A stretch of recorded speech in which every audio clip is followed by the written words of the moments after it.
That's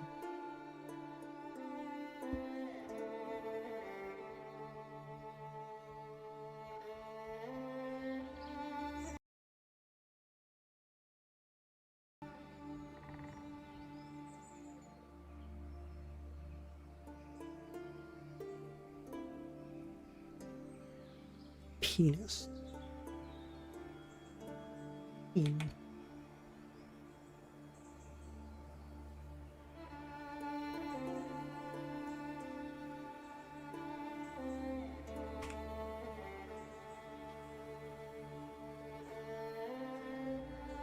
Lurk? It's a word. Oh, lurk.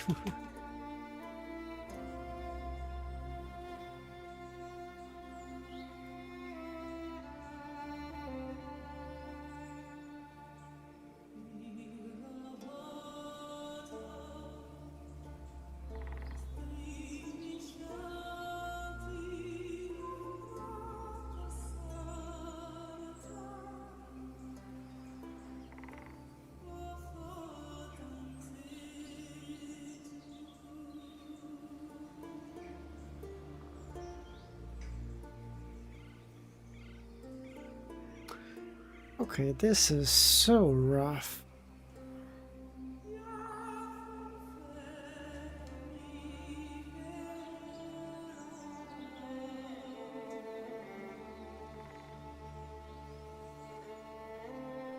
Fire.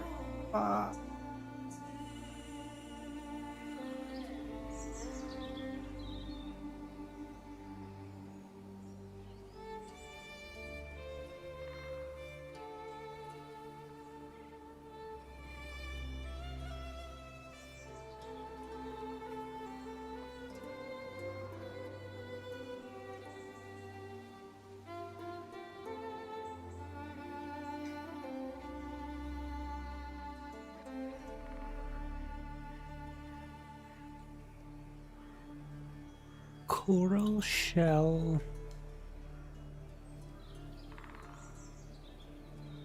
Harsh, how's it going, man? How you doing? Scotty, Scottish. Scotty Pippin. Chekhov. Wait, Chekhov is Chekhov's gun is a literary device. I'm good too. I'm good. Thanks for asking.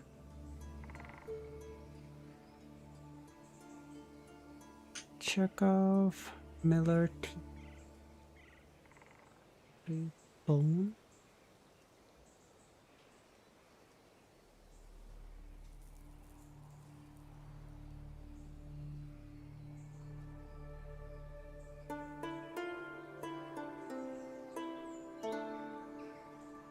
Teeth, shells, coral, bones, calcium-based rock.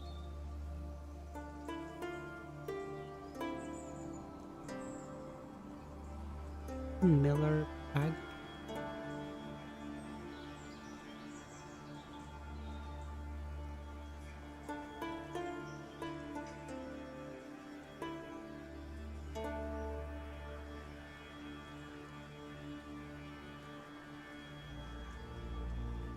Chekhov, Shaw, Scotty, Jim. Oh.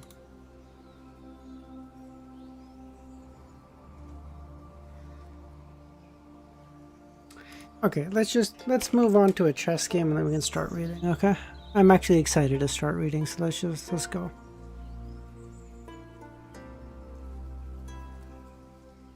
Nope, we keep going. Let's go.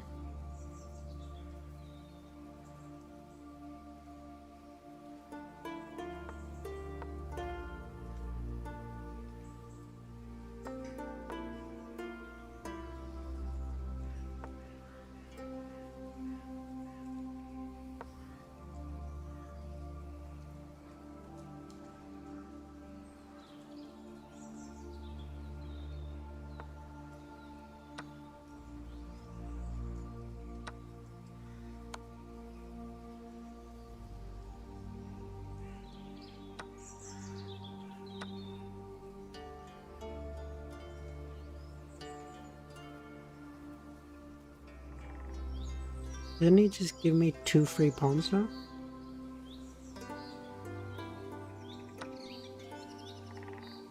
YouTube censor. Wait, are you the new Kami? Hold on.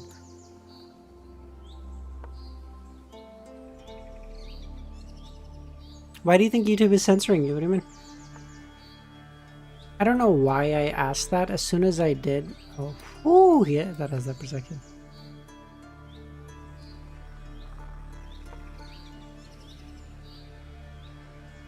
As soon as I asked, I was like, oh, of course he thinks that because he put in a message that didn't come through. Duh.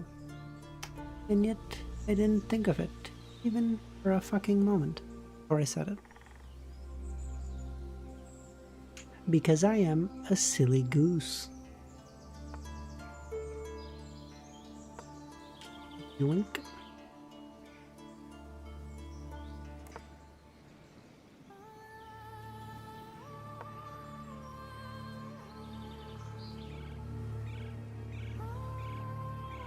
Okay, all of my pieces are developed now, which is nice.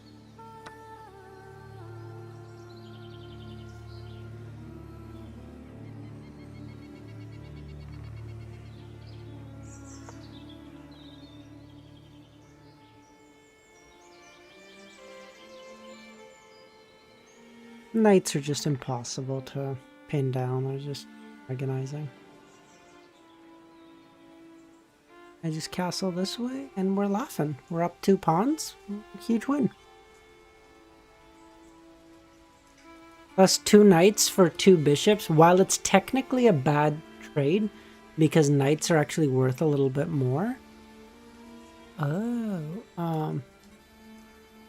at this level, it is better to have the knights than have the bishops because the knights are just so difficult to like envision their moves, whereas like bishops are easy, you know? Like, okay, I see where this thing is looking. It's no problem. Oh.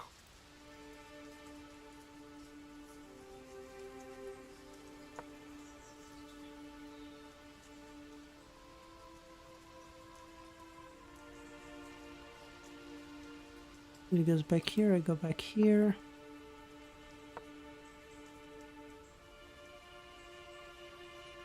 He can go back here, but then he's just blocking in his own rook. Fine with me?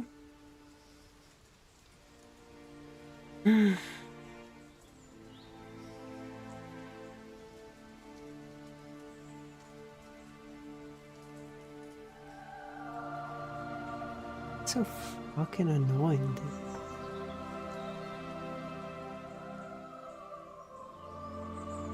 Oh no, if I do this, then he goes here, and that pin is devastating, and I can't. Glad I saw that.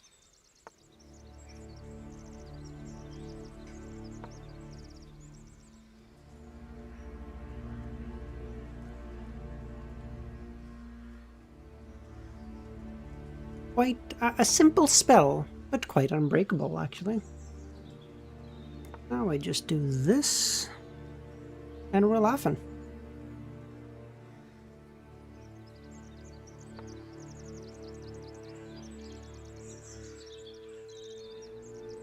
Wait, hold on.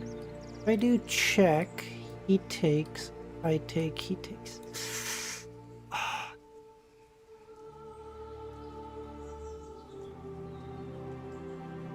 If I push this, goes here.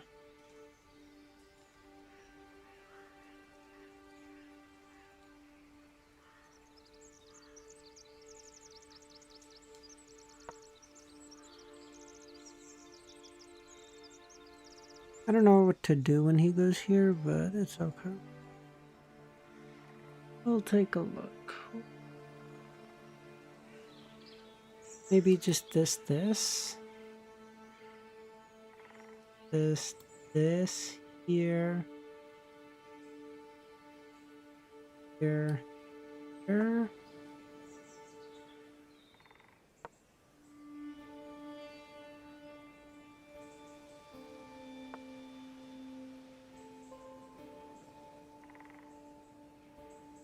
Wait, okay, here, here, here, here.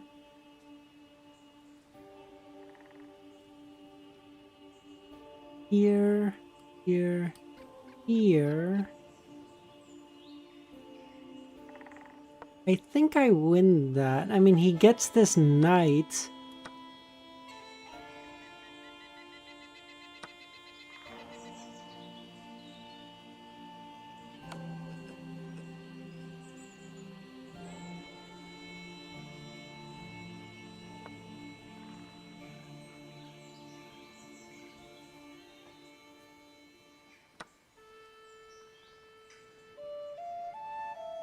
We decided to take this first.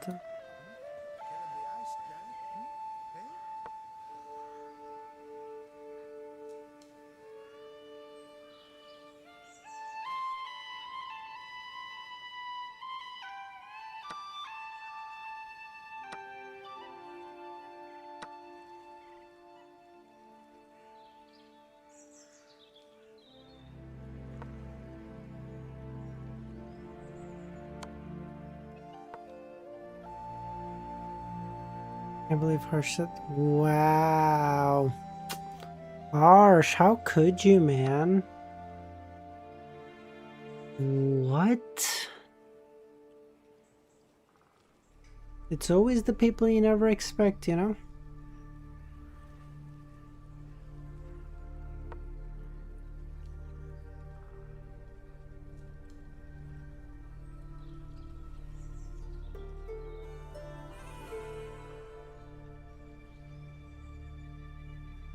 Wow.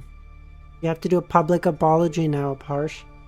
I don't know how that works, but I know you have to do one.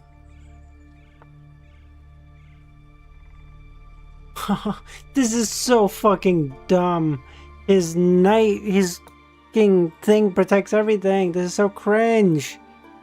His bishop is fucking holding everything down. This is why the bishop is better on the other hand, because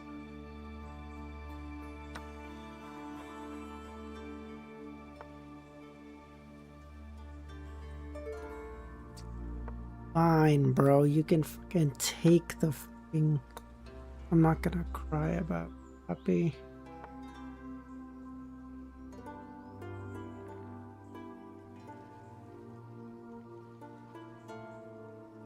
Here, here, here.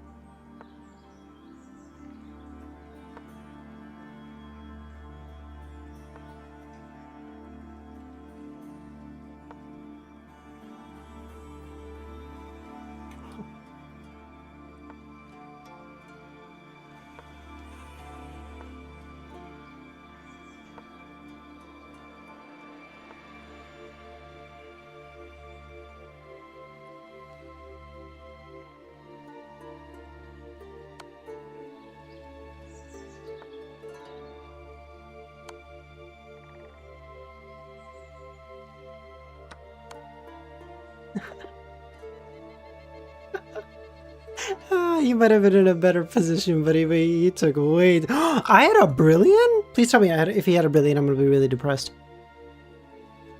Oh! My accuracy is lower than his, but I have a brilliant. Oh, that was so clever. Oh, that was so clever. I saw that so long ago. That was a brilliant. Let's go. Oh, I did the wrong... I didn't capitalize on it. Wait. He goes here. Then I take. Then he takes. Then I take. Oh, that I'm winning. Damn, that could have... We were so close. I had a brilliant, though. That hardly ever happens. Listen, we're making our way bit by bit. We're getting closer to 750. Wait, was he winning by the end? I'm so curious. Whoa, black's completely... Wait, okay, what about, like, here, when I'm just, like, shooting the shit? Wow, I'm still losing. I was literally just... I had so much time, I was just pissing around with him. Like, I had no reason to give him this night, but he had 3/8 of a second, so I figured, or 3.8 seconds, so I was like, it's gonna take him a second to realize, and by the time he does that, just cooked. Oh well. GG's. Get fucked, loser. I don't know if it's still got it or if I'm getting it back, but like I'm getting there, you know. I'm getting there. Okay. I don't know how long we have to read today. I don't know if we can. Never seen Uncle. Winning's a winning, baby. Doesn't matter if it's by a second or a mile. It doesn't matter if it's by an inch or a mile. That's what I say. And what Dominic Toretto said. So, fuck you.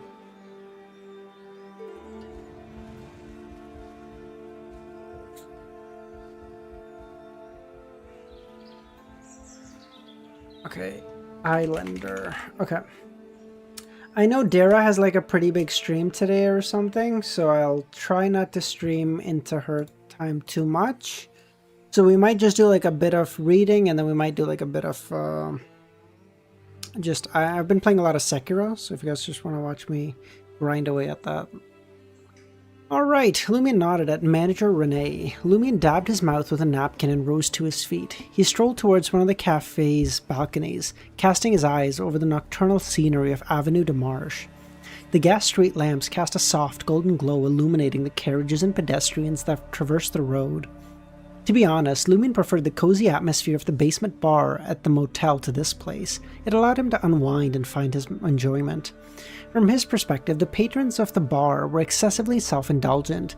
They cared little for their families or their futures. All they sought was a night of revelry, drowning themselves in alcohol, beauty, dance, and uproar. In contrast, the regulars at the bar were mostly tenants of the motel. Oh, thanks, Chris. They would return around 9 or 10, and they had to be in bed by 1 a.m. They drank, sang, boasted, frolicked, making most of those fleeting 2 or 3 hours to enjoy their own slice of life. It was akin to kerosene lamps that required regular refueling to continue casting their light. Lumion surveyed Avenue de Marche for a few moments before his attention was drawn to a familiar figure. There stood Charlie, adorned in a white shirt and blue waistcoat. Now we're talking, Lumion smiled, a touch of nostalgia and sentimentality washing over him. Pressing his right hand against the balcony, Lumion gracefully leapt from the second floor, landing nimbly at the edge of Avenue de Marche. How do you feel about islanders? The Iron Islands? Is that what you're talking about? If so, fuck them. That's what I say.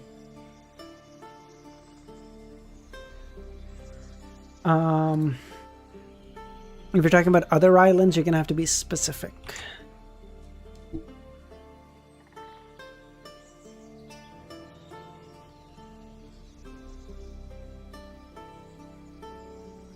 No, look at the chapter name. No, I know. I'm just kidding. Yeah, but what kind of islanders? You know, where are they from? Do I know them? Are they nice people? He made no move to intervene or assist Charlie. Instead, he observed the fight with keen interest. The other party engaged in the scuffle with Charlie was a slender young man in his mid-20s, possessing of dark skin and sunken eyes. He seemed to be a descendant of the Fog Sea Islander lineage. However, compared to his fellow islanders, he appeared somewhat presentable. Cheat! You fucking cheat! Charlie spat out. Wow, he's racist. I didn't want this to happen. Wait. The islander, donning a blue shirt with a fountain pen tucked in his breastcoat, dodged Charlie's onslaught while offering explanation. I didn't want this to happen either. I too fell victim to deceit. Fucking dog shit, Charlie said. The two engaged in their amateurish scuffle until their breaths grew ragged. Simultaneously, they slowed their movements and ceased. Only then did Charlie notice Lumion standing beside. Ciel, it's Monet, that swindler, the one who conned me, nearly leaving me to starve to death. Charlie's face lit up as he eagerly revealed the identity of this adversary. Praise the sun for granting me this encounter.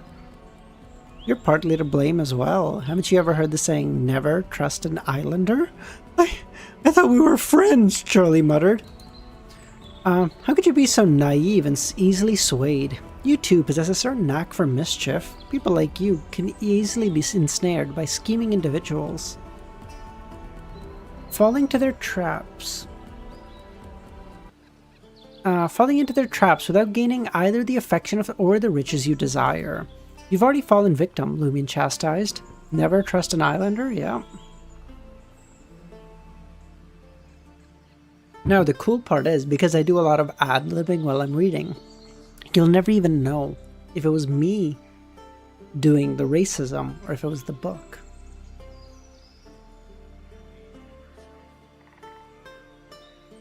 Why am I doing this to myself? Monet responded with an obsequious smile. I genuinely intended to help Charlie find employment. But I too fell prey to the scam and lost all my money. I couldn't face Charlie, so I just left. As he spoke, he reached into his pocket and withdrew a stack of banknotes. Counting 3 5-roll notes, he handed them over to Charlie. I returned to the market district to find you, and return your money, with interest. Charlie's emotions eased considerably as he verified the authenticity of the banknotes, and asked, "Are you someone who gets scammed easily?" Ever since Charlie had encountered Monet until his departure, he had only witnessed him conning others. He had never seen him on the receiving end of such deals, true to his islander identity. Monet sheepishly smiled. Not only was I swindled once, but twice. In the first instance, I encountered a group of people who claimed that the motel, the Salle de Bal Unique in Quartier de l'Observatoire wanted to expand and were offering shares. Each lot cost me a mere 200 vril d'or. You all know how lucrative a dance hall could be. I couldn't resist dipping into my savings. But all the subscription certificates I received were counterfeit. I confronted them, only to be swindled again. Salle de Bal Unique? Lumion's eyes twitched. The bankrupt merchant Fitz, residing in room 401, had previously been duped out of 100,000 vril d'or by the owner of that dance hall, Timmins. Fitz had sought Lumion's aid in recovering the sum, but Lumion had investigated and consulted several sources. He had found the practices of the dance hall were dubious, possessing a formidable network, and appeared to wield a considerable power, causing Lumion to abandon the mission. You were swindled by them before. How did you fall for it a second time? Charlie said. They confessed to being a group of swindlers and refused to return the money. They even said that reporting them would be futile. Impressed by my skills, they said if I was willing to learn the art of deception from them, I could recoup my losses. This guy's an actual moron. That might be the dumbest shit I've ever fucking heard. Hey, I know we scammed you, but like, if you give us a little bit more money, we'll teach you how to scam others. Wait, hold on. Is that not Andrew Tate? Is that not Andrew Tate's whole pitch? Am I crazy? Is that not the whole thing? Tell me I'm wrong. In the end, they merely taught me what I already knew. They only gave me something else. What was that? In the blink of an eye, Monet retrieved a transparent monocle from his Hold on, let him cook. Let him cook. He smoothly placed it into his right eye socket. For some reason, Lumion sensed an inexplicable change. Oh.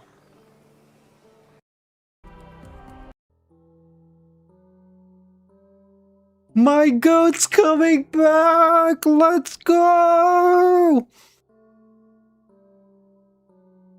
For some reason, Lumion sensed an inexplicable change in Monet as soon as he wore the monocle. It was as if he had transformed. Wait, I need my monocle! Hold on, I need my monocle! Oh, Uth, that's what you were gonna say, right? Wait, Uth, that's what you were gonna say? Hold on. I gotta get it. Wait, is it here?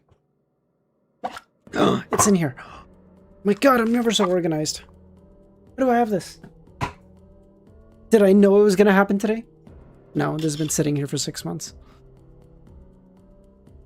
Yeah. Hold on. Dude, with the long hair, I actually have a... Dude, I could do a good Amon fucking thing right now with my longer hair. This could work. Hold on.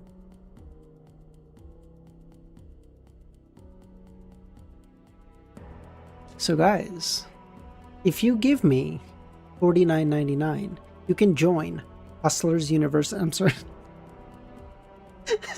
I can't. Hold on, with the longer hair, dude, I could do a good Amon cosplay. Yo, I'm cooking. Hold on. Seriously, you guys are seeing it, right? With the longer hair, I feel like I could do a good one.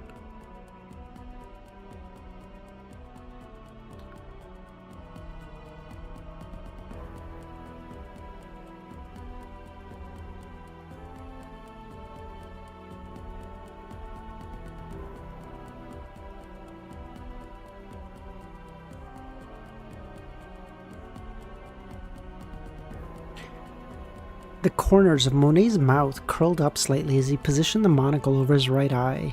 He glanced at Charlie at first, then turned his gaze to Lumion. His eyes shifted from Lumion's face to his chest and then his hands. Lumion felt a subtle unease, and then but he detected no danger. Monet smiled.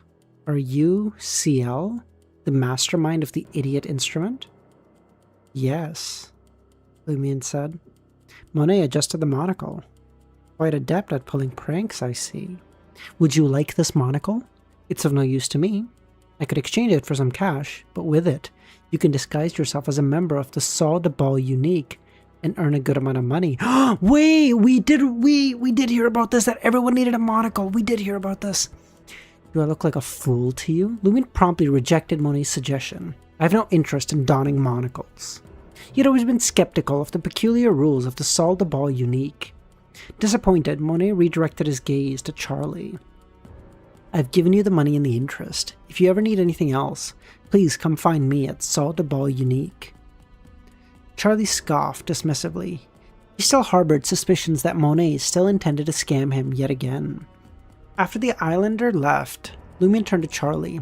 Remember to keep your distance from him, or you may end up encountering the same situation with Susanna. The latter part of the statement was a fabrication, primarily to instill fear in Charlie. Okay, Charlie said. At midnight, Lumion and Jenna, the latter wearing a sparkling red dress, exited Salle de Ball Brie and made their way to Rue de Bleu Blanche. Jenna did not inquire about the reason for their route, and after a moment of silence, she spoke up. Have you ever felt like nothing matters? Lost and devoid of motivation? Definitely, Lumion replied. In such moments, you must discover the meaning of life and determine what truly matters to you.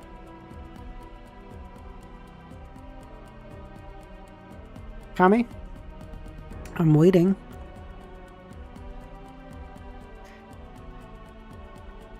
Thank you.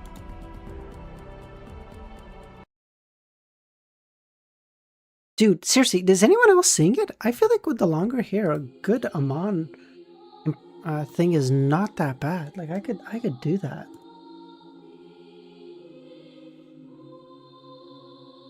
Oh. The robe and the boots and the hat are really all I need. Maybe a crow, but a crow's a pain, or a whatever, a raven, whatever. It's a pain in the ass, I guess.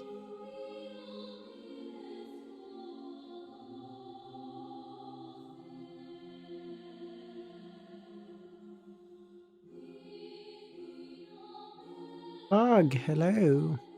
Moon, holy shit, dude. How long's it been? Nice to see you. After a while, he asked, have you ever experienced something akin to an illusion shattering within you? A mysterious cosmos materializing, adorned with stars in various sizes? No, Lumion replied. He'd experienced the sensation of illusory objects abruptly disintegrating. It occurred every time a potion was digested. However, he knew nothing of the mysterious cosmos or the glimmering skies of different magnitudes. Jenna remained silent, deep in thought. Soon they arrived at apartment 601. Branka was already back and regarded them warily as they entered.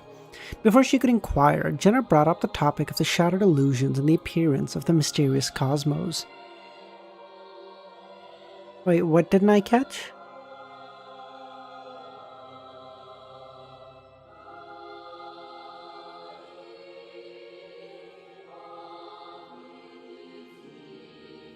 Wait.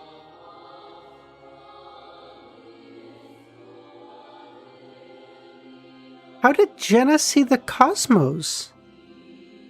Jenna? The sequence 9?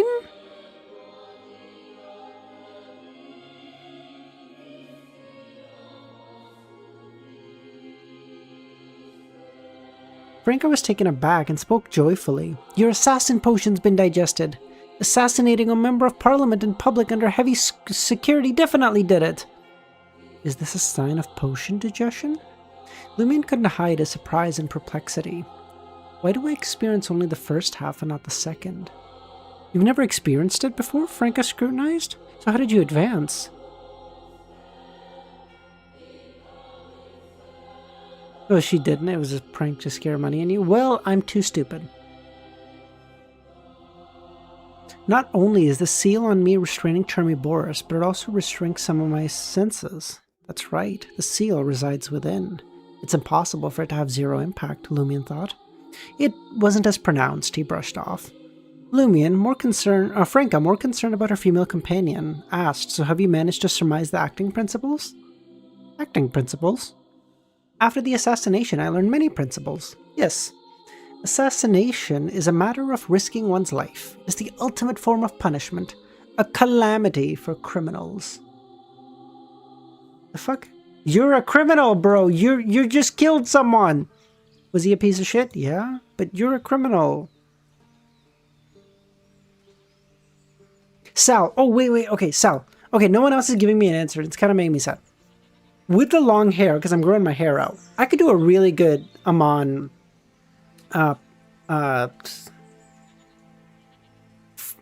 Fuck. What's the word? What's the word I'm looking for? Motherfucker. What? Amon cosplay. Oh my! I can't, dude. I lost the word, Chris. I lost the word. Yes, thank you. I'm so cooked. Okay, trust me. Okay, hear me. Okay. Leave all that for a sec. With the longer hair, I feel like I could do a really good Amon cosplay. Yes, hear me out. Yes, no, maybe so. I don't know. I feel like I could work. I feel like it would look really nice. Frank, I always thought I was more ASIC because, you know, skin-wise. I can't do anything about this, okay? This is fucking not a year-round tan. But I'm gonna need a robe and... I just need a robe and hat. I grew my hair out, reached the middle of my back. You grew it out at one point and then you cut it off, I guess? I don't think I ever wanted to get that long, but I think like the longest I would ever want is probably like shoulder length. I don't think I want it any longer than that. I just want it right now long enough to be able to put in a ponytail. They're not quite there, but it's close. Should be like another month or so.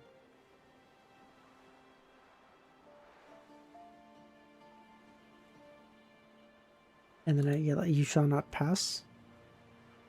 I don't have white hair, bro. Are you calling me old? You're always calling me old. Fuck off. Enthusiastically delving into the acting method and discussing acting principles with Jenna, Franca suddenly remembered Lumion's presence. What? What's the matter? She glanced at her male companion. Lumion met her gaze and indicated that he needed to speak privately.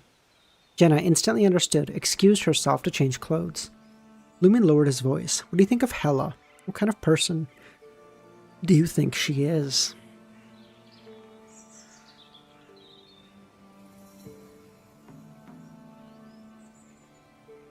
Man, it has been a while since I've worn this monocle. But I guess it's been a while since we've had anything Amon related.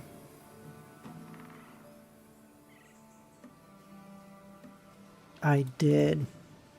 By the way, if anyone is curious or interested, I am currently playing Sekiro for the first time ever. I've never actually played it.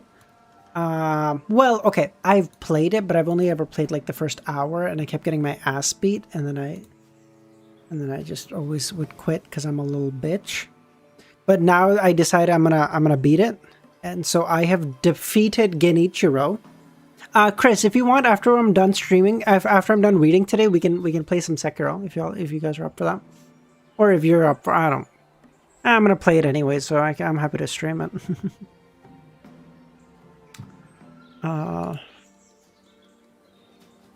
Yes, please. All right, sounds good, man. I've defeated Genichiro, but now I'm completely lost as to where to go now.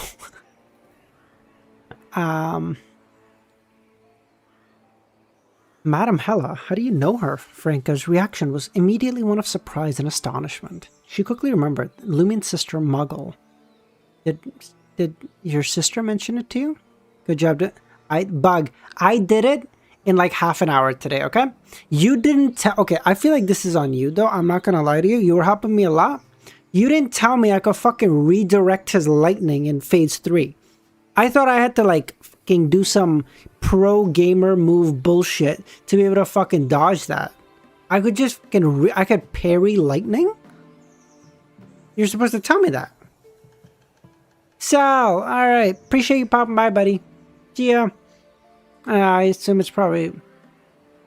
Bro, I don't read, Bug. I can't read. I'm dyslexic. Shut up. I say having had read like 1,500 chapters on stream. Not only did she mention her, Lumine nodded, but she also gave me the incantation to summon her messenger. Did she suggest seeking help from Hela when you face trouble? Are you planning on summoning Hela's messenger and ask if she can be trusted? Sort of. I've already established a connection with her and summoned her messenger, but today I realized that some of my sister's actions during the disaster in Cordu were unusual. It somehow seems to be related to Madame Hela. I don't know how to question her, though. Personally, I trust her. Damn it, you established a connection without even telling me, Franca said. Well, she's one of the most advanced members of our society on the path of the divine. There are suspicions that she belongs to the corpse collector pathway. Not only did she willingly share her knowledge and experience with us, but also offers assistance whenever possible. The items she trades are only slightly more expensive than their cost. To many of us, including your sister and I, Hela is a dependable older sister. She has rescued us from helplessness, anxiety, and indecision. We trust her implicitly. Understood, Lumine sighed with relief. I'll have an honest conversation with Hela to uncover the true cause of the problem. Does your Major Arcana card know about the Curly-Haired Baboon Society? I haven't mentioned it to her directly. What I did say was that I joined an organization that provides mutual assistance. However, she seems to be aware of the Society's situation. I suspect I'm not the only member of the Tarot Club in the Society. With his doubts clearing, Lumine turned around and smiled. I'm going to summon her messenger. Hey, it's still early. Want to play Fighting Evil for a couple hours before going back? Franca said. Lumine rejected without hesitation. When he returned to room 207 of the motel, Lumine didn't rush to summon Hela's messenger. Instead, he folded a piece of paper and wrote back to Madame Magician. He briefly mentioned the Curly-Haired Baboon Society and informed the demigod that Aurora was willing to seek help anonymously from the authorities when she was lucid, but she hadn't summoned Hela's messenger for advice, which didn't align with her behavior. Aaron, how's it going, man? He didn't know if Aurora was under restriction or under some kind of other issue. Before long, Madame Magician replied with a simple line. Based on the information we have, Hela is trustworthy. Dude. Imagine how fucking powerful the Tarot Club's gotten. That he writes her and he's like, hey, the vice president of this secret society, and they go, based on our extensive research of her, we have determined that her cause aligns with our own. Should she ever become a problem, we will not hesitate to eliminate her. Like, am I talking to the fucking CIA here? What the fuck was that? In the letter, he candidly pointed out Aurora's abnormality and asked if he had received any if she had missed any letters. Lumine began writing a letter to Madame Hela. Skilled in the process, Lumine made slight adjustments to the altar and changed the ingredients and summoned a human skull that appeared to be made of pure silver. As he gazed, the pale white flame silently burning in the skull's eye socket, Lumine felt a greater sense of danger emitting from it than ever before. No less intense than the feeling he got from Madame Magician's puppet. The pure silver skull clamped onto the letter and vanished. Lumion didn't rush to tidy up the altar, and patiently waited. As time ticked by, a letter materialized on the wooden table. Of course, there was a significant improvement from before. Previously, he only noticed it after the silver skull had placed the letter. Lumion unfolded the letter and scanned it. I haven't received any letters from Muggle since February. I understand that this is a one-sided story lacks credibility, but if you consider it, you should find some details that aid in this matter. I suspect that some force had influenced Muggle, causing her to refrain from seeking help earlier. In fact, if she had written to me before the catastrophe unfolded, I could have arrived earlier than official Beyonders, and may have been able to save Muggle and prevent the catastrophe altogether. Aw, she's so sweet. Often, letters and exchanges fail to inspire insights, making it difficult for us to engage in broader, more profound discussions. I will be Trier in the coming days. If you are willing, we can arrange a time and place to meet and discuss your sister's encounter and disaster in Cordu in detail. Perhaps then I can offer some useful suggestions. Lumion pondered for a moment before recalling a detail from his dream. Aurora had attempted to summon Hela's messenger, but ultimately refrained from doing so. She was afraid of triggering a loop that would cause Cordu to restart frequently, meaning that she had given up summoning Hela's messenger in reality, or that if she tried, it had failed. No problem, Lumion replied. We'll arrange a time and place when you arrive.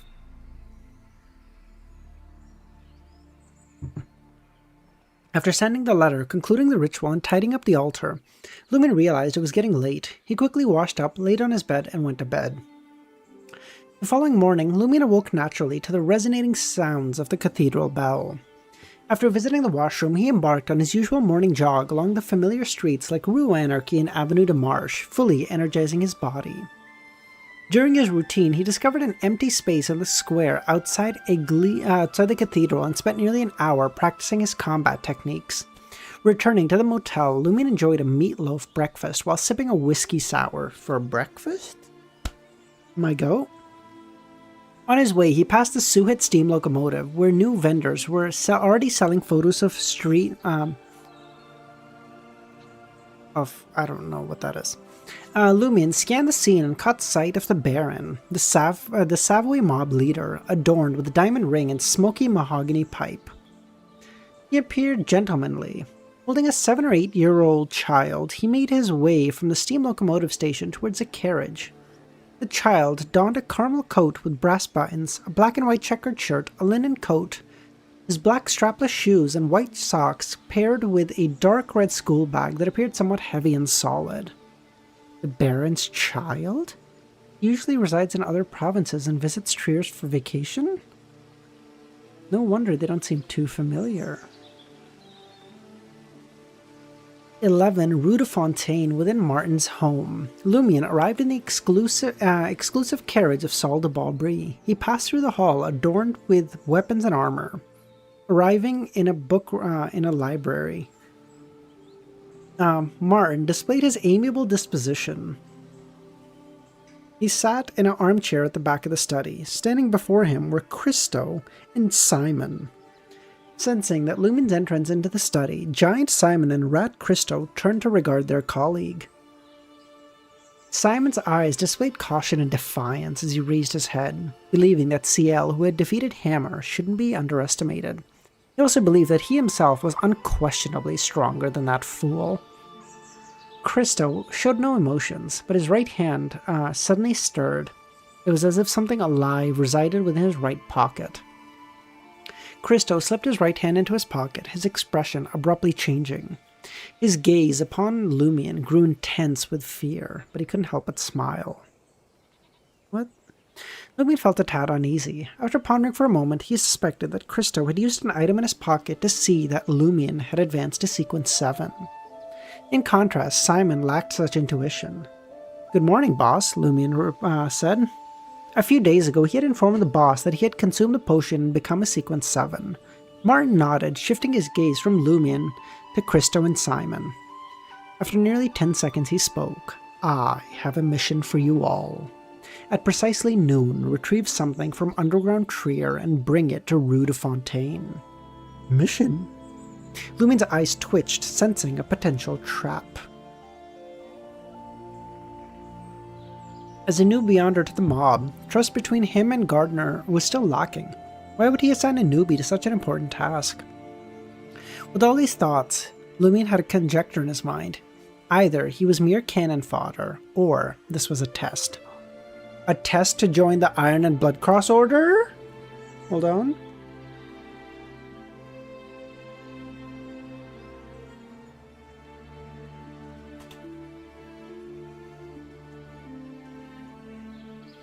Acting? Guess who's acting? This guy.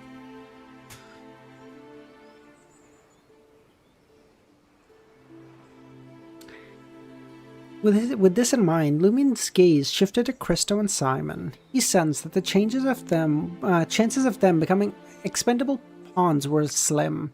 Potion-consuming Beyonders, unlike the Blessed relying on divine favors, were a rarity. They simply couldn't be stockpiled. Firstly, the ingredients were specific, and secondly, ample time was needed. At a mid-sequence, luck and mastery of the acting method also played a role. If he were to use them as mere pawns, the likelihood of reclaiming the characteristics would be greatly diminished. It constituted a substantial portion of Martin's control of the underground world. As a member of a secretive organization, Martin could indeed bear such loss, but he wouldn't make a colossal sacrifice for something insignificant. And if the mission was of significant importance, why send only a Sequence 7 and 2 Sequence 8s? Shouldn't Martin be concerned about failure? With this, Lumion revised his conjecture. It was either a preliminary test, a low-risk mission designed to assess him, regardless of whether Christo and Simon were aware, or it was indeed a crucial and perilous operation. While using them as pawns, they would be a powerhouse present as a safety net, also a test. With this in mind, Lumion's initial reaction was to gaze at Martin and accept the mission.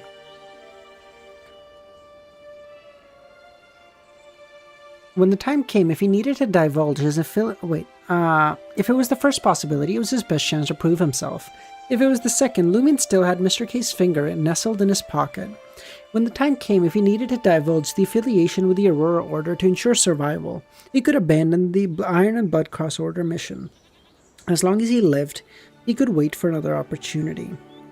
After the catastrophe caused by the Tree of Shadow, Lumion visited Psychic's headquarters and met Mr. K before Martin could conduct an investigation.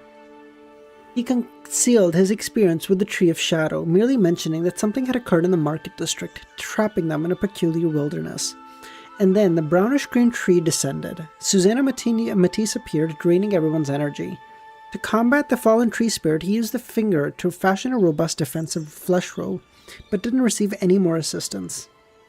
Later, with the aid of the tree's further descent, Susanna's weakened state, and the involvement of the two other present Beyonders, he barely overcame the enemy and vanquished her with his abilities. He spoke the truth, albeit blurring the sequence of events, times, and location, as well as omitting a few things. Mr. K harbored no suspicion after hearing this. Instead, he sighed and cautioned Lumion not to overly rely on the fingers, since there were multiple ways to sever the mystical connection behind him and it. Satisfied with Lumion's advancement to Sequence 7 with Martin's assistance, Mr. K plucked another finger for him. This is the third finger we're on right now. Mr. K is handing this shit out like candy.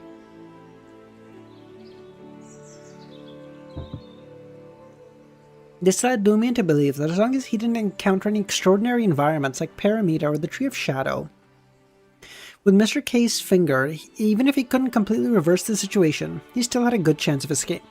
He's got a lot more than 10, Chris. He might honestly have, like, I don't know, an infinite number. Just as Lumion was about to express his stance to the boss, he sensed that he shouldn't push his acting too far. That's what Jenna would say anyway. According to Frank, a boss is at least a Sequence 6 Conspirer. I can't underestimate his intelligence. Conspirer is the one where they get a massive IQ boost, right? Oh, dude, can you imagine what Lumion with a huge IQ boost is going to look like? I would assume it's like Klein, but a little bit dumber. No, I kid.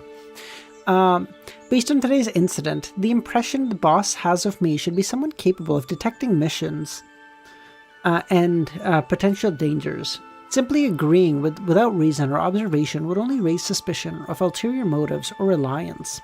That'd be troublesome. A whirlwind of thoughts raced through Lumion's mind. He instantly shifted his gaze to Simon and Christo. It remained unclear whether Christo was recalling the incident involving the mirror person or his brother's demise due to it. His expression grew nasty, tainted with fear and apprehension. Doubt and wariness flickered across Simon's face, yet he didn't voice any objections. After a few seconds, they all spoke. "Yes, boss." Lumion observed this before saying, "Yes, boss." With keen eyes, Martin observed Lumion, Christo, and Simon. "I shall now disclose the mission." He reached into a drawer and retrieved a scroll.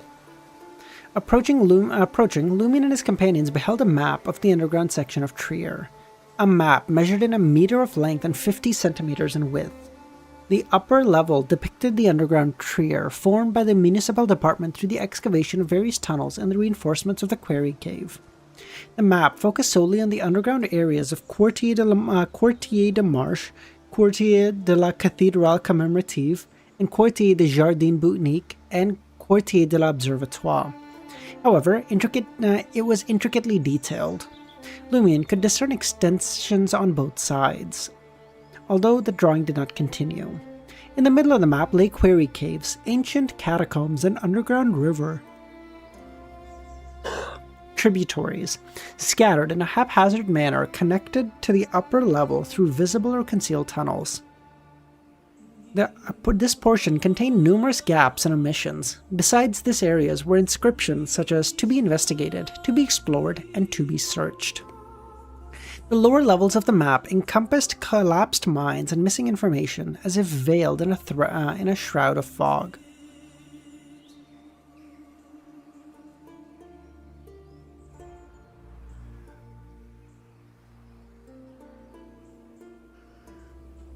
Even the Iron and Blood Cross Order, a secret organization, lacked comprehensive knowledge. Chris, I'm not gonna lie to you, dude. If I was reading it for me, I too would be skipping over them. But since I am reading it, since someone might be following along or just listening to me, I do want them to be able to get the fucking idea. So I do say them. I still ad-lib a shit ton, as I'm sure anyone who's ever tried to read a chapter along with me knows. I won't read this shit word for word, because that's cringe, okay? I ad-lib. Numerous passageways extended downward from this level, but the map did not indicate their connections. Fourth Epoch Trier, a place referred to as the ancient ruins reserved by the authorities? It's evident that this map is a copy of a more comprehensive one. Complete version including Fourth Epoch Trier? The Iron and Blood Cross Order has some extensive knowledge, Lumion thought. After his three subordinates had taken a cursory glance, Martin pointed to a location and said, "This is your destination." It marked a collapsed mine, yet there remained some open space. Situated at the lowest level of the map, it was near the Fourth Epoch Trier. Above it, corresponding to Avenue Selbu and a few other fucking streets, lay the intersection between Quartier des Jardins Botaniques and Quartier de l'Observatoire. "It is called the Albert Mines," Martin said. "To reach it, you must traverse 2 privately bored tunnels." Martin traced the tunnel with his fingers and instructed the 3 of them. 6 years ago, Albert Goncourt, a leader of the rebellion and mastermind behind the uprising, relied on this mine, which he discovered and named, to elude the police and official beyonders. He survived. 6 years ago, rebellion, uprising, Lumion thought. During the war with the Lone Kingdom, prices in Trier had skyrocketed, leaving people in despair due to the exorbitant cost of food, triggering a massive protest. From Martin's words, it was evident that the protest wasn't purely spontaneous. Someone had planned and guided it. Was the Iron and Blood Cross Order involved?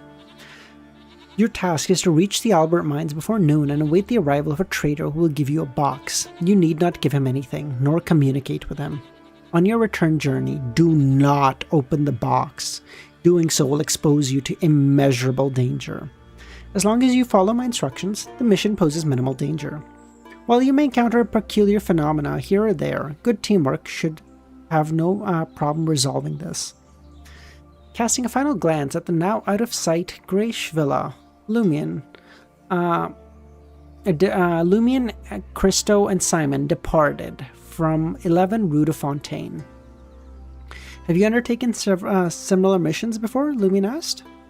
"Thrice," Christo said. 1984? Eh? Oh, censored coming.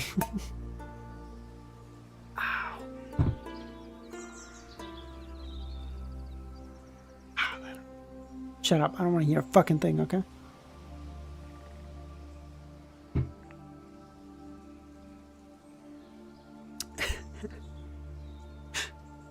Christo fell silent for a few seconds before answering thrice. Once, Simon replied. Lumen chuckled. Well, the fact that you're still alive means that it's not too perilous. Christo remained silent, as though he had fallen into a grim recollection. Simon reassured himself. You're right, perhaps this is just a test. Those who may pass may have an opportunity. Lumen smiled. And what about those who fail? Do they die? Ah, he's such a dick. He can say that because he's the strongest one there. He's like, I feel like Lumion, if he had to right now, could fight Christo and Simon right now and probably be pretty chilling. Like, I don't even think it would be a very hard fight for him. He's gone through a qualitative change that these two losers have not. Giant Simon found himself speechless, struggling to find the words. Are you out of your mind? If you fail, the worst outcome would be missing an opportunity. If the mission is important, the boss wouldn't hesitate to handle it personally. He wouldn't send us. The risk can't be too high. This train of thought mirrored Lumion's initial concern. Perhaps we're merely bait. Mid-diff at best, and that's pushing it. Yeah, I guess I constantly keep forgetting that Lumion isn't just a sequence 7, he's also a sequence 8 of a different pathway, which is like so broken. For instance, the boss suspects that a faction is watching us, so he deliberately devised a mission. If everything goes smoothly, he can deactivate the alarm and consider it a test. But if he does catch something, he can follow the trails of clues to uncover the truth and eliminate threats. As for us being bait, it's not his concern. As long as we achieve his goal, losing a few low-sequence beyonders won't be too bad. Christo's face turned pale while Simon fell into silence. Although they lacked experience with mysticism, their years as mobsters had honed their basic analytical skills. They couldn't help but admit that Ciel's theory made sense. Especially for Christo, memories of his brother Erkin dying and the pained expression of his wife and children flooded his mind. If it weren't this boss assigning him another task and excluding him from a smuggling operation, he might have been replaced by the so-called mirror people. With Sephira?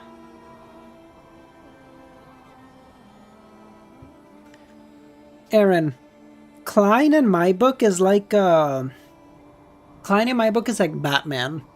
The answer is, does he get prep time? If he gets prep time, I think Klein can pull something out. If there's no prep time, I do think Lumion beats his ass.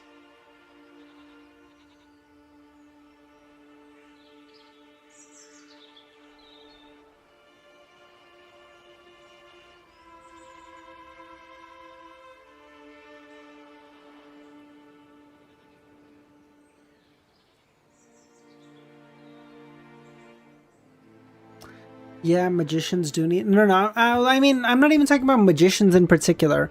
I'm talking about, like, Klein, who he is as a person, is just... Like, he just needs, like, to prepare for things. Not a bad thing, just... It's like, you know, who would win, Batman or Superman? Well, the answer is almost always Superman. But does Batman get prep time? Because if he gets prep time... how much kryptonite can Bruce pull out of his ass? You know, who knows? Pink kryptonite? Who knows?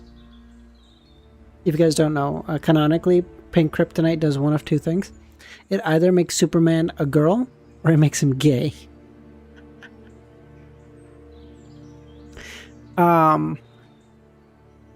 Easy on my back. Oh, hey, Batman's my favorite superhero. I'm not clowning on him at all, okay? I love him. I just mean, like, realistically, let's be fair.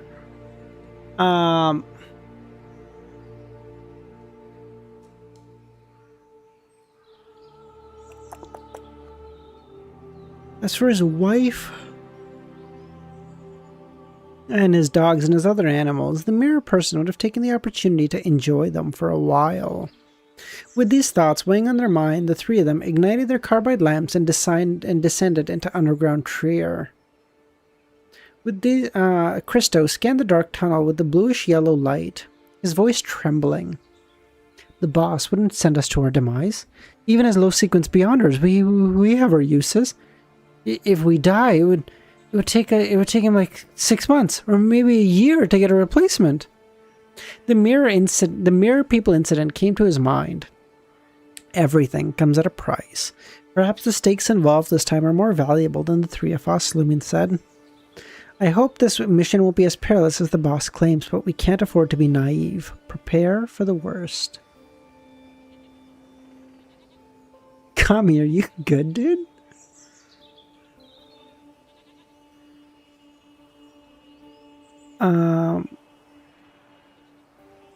What should we do? Christo asked. Surprised by Christo's timidity, Simon turned to him. When did Christo become so fearful? As a leader under the boss, why would he choose to display weakness in front of CL? Where's his pride and self-esteem? The boss has helped me many a times, Lumin said. This was precisely the effect he had intended. I'm more than willing to carry out the mission for him, but the risk involved shouldn't be excessively high, leaving us with death as the only option. I haven't lived enough. Dude, my hair is getting so fucking long. This is crazy. Look at this thing. What the fuck is this? Jesus. That's why my stance is to attempt the mission if possible, but if it becomes too dangerous, I won't hesitate to abandon it and ensure my survival. This might require the three of us to let down our guards against each other and cooperate fully to overcome dangers. Such an attitude struck a chord with Simon and Christo.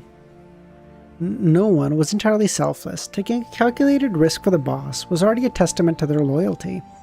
How should we collaborate? Rat asked. First and foremost, we understand each other's abilities so that we can complement each other more effectively, Lumin said.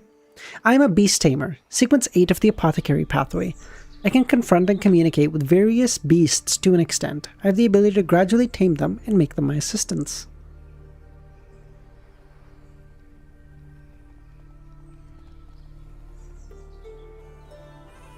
Wiz got hit with pink kryptonite, and that's why he's growing out the hair.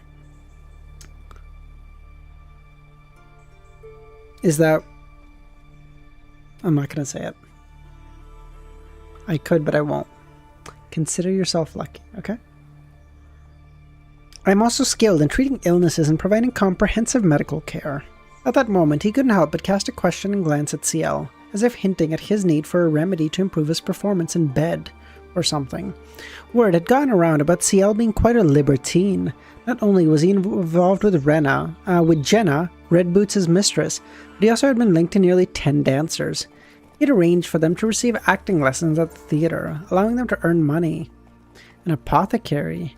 If only I had known, I would have gotten him to give me plenty of medicine to Jenna's mother. She could have recovered quickly.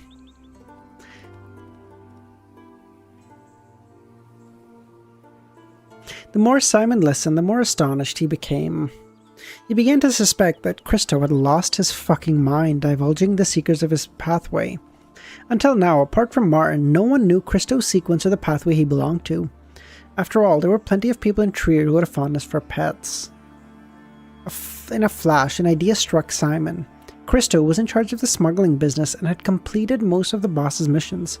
Perhaps he knew something and had become pessimistic of this operation, and so cooperated. I've been unlucky, Christo said. I haven't managed to tame a genuine Beyonder creature yet, where I wouldn't be so powerless against mid-sequence Beyonders. This mission was sudden and we didn't have time to prepare. I only brought a few companions with me. As he spoke, he raised his right hand, and a colorful snake-like creature with a triangular head emerged. A snake with a triangular head? What the f... This is Taffy. It's a unique creature I discovered underground during my smuggling days. It can't be used as a main ingredient for any potion, but it has the ability to sense hidden danger, Christo introduced. It can also sense the approximate strength of others, right? Lumin said. Yes, Christo said with surprise. Oh, that's why he got jittery, because he was like, the creature approximated Lumien's strength, and the guy went, yo, hold on. Recognizing that Christo had already divulged enough information, Lumien didn't press any further. Simon hesitated for a moment, recalling his earlier suspicion, but then continued. I am a Sequence 8 pugilist of the warrior pathway. Like Hammer, I excel in a face-to-face combat and various fighting techniques. I carry a gun, a dagger, a bayonet, and boxing gloves. No mystical item? Interesting.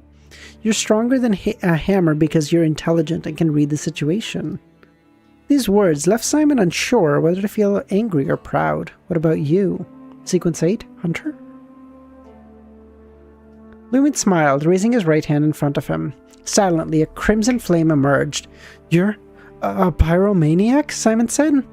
Amongst Trier's circle, the most common information about mid-sequence beyonders was of the Hunter pathway.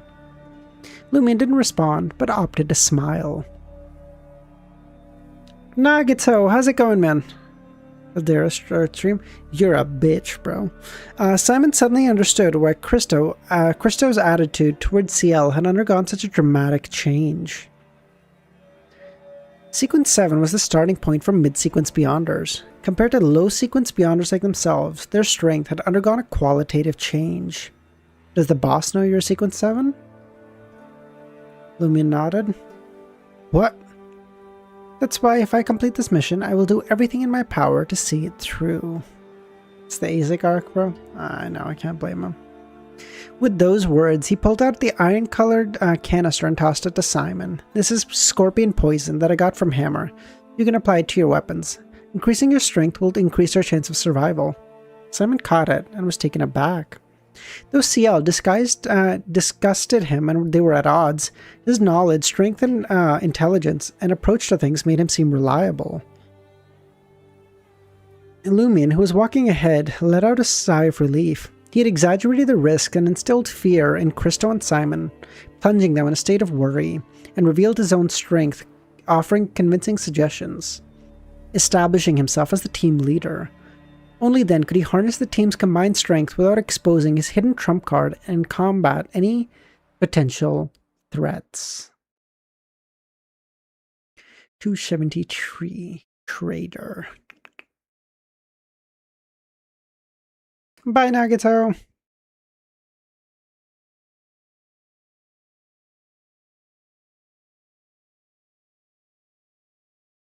Alright, well, hey, if nothing else, right now, we'll be finished. By the time Darrow starts reading, if any of you want to go over there, we'll be finished reading 5 chapters. That's a good stream overall. We just did it in an hour, so we're kind of chilling.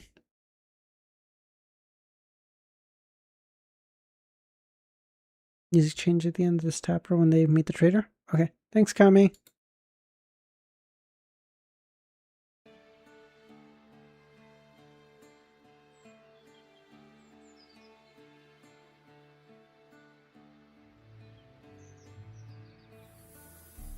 Holding the carbide lamp aloft, Simon trailed behind Lumien. CL, the boss knows you're a pyromaniac. He won't just toss you aside, would he? How long have I been with the mob? Lumien said. Everyone had a moment of enlightenment, and Simon and Christo found themselves agreeing with Lumien. Although it was true that Lumien, a beyonder with a dubious past, had recently joined the mob, had brought with him a crucial ingredient for a potion. Such a person couldn't be trusted right off the bat. And if Lumien were to meet his demise, it would simply be chalked up to his ill luck. Losing a foreign beyonder was far less painful than losing a subordinate Martin had carefully, meticulously groomed. The two leaders of the mob hesitated no longer. They cautiously followed Lumien, maintaining a distance of 2 or 3 steps. In the midst of their journey, Simon donned gloves and applied a small portion of the scorpion poison to them, and turned the canister back to Lumien. The trio descended into the tunnel marked on the map, despite their soft steps.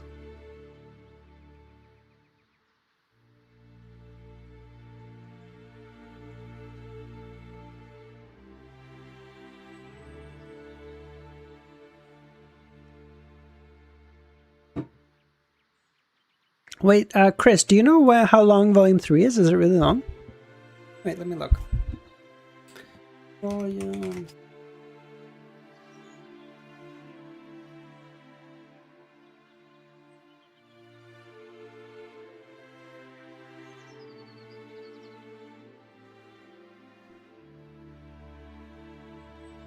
$4.94, motherfucker, bro. God damn. Well, it's 200 chapters, so it's like the first 2 volumes put together, basically.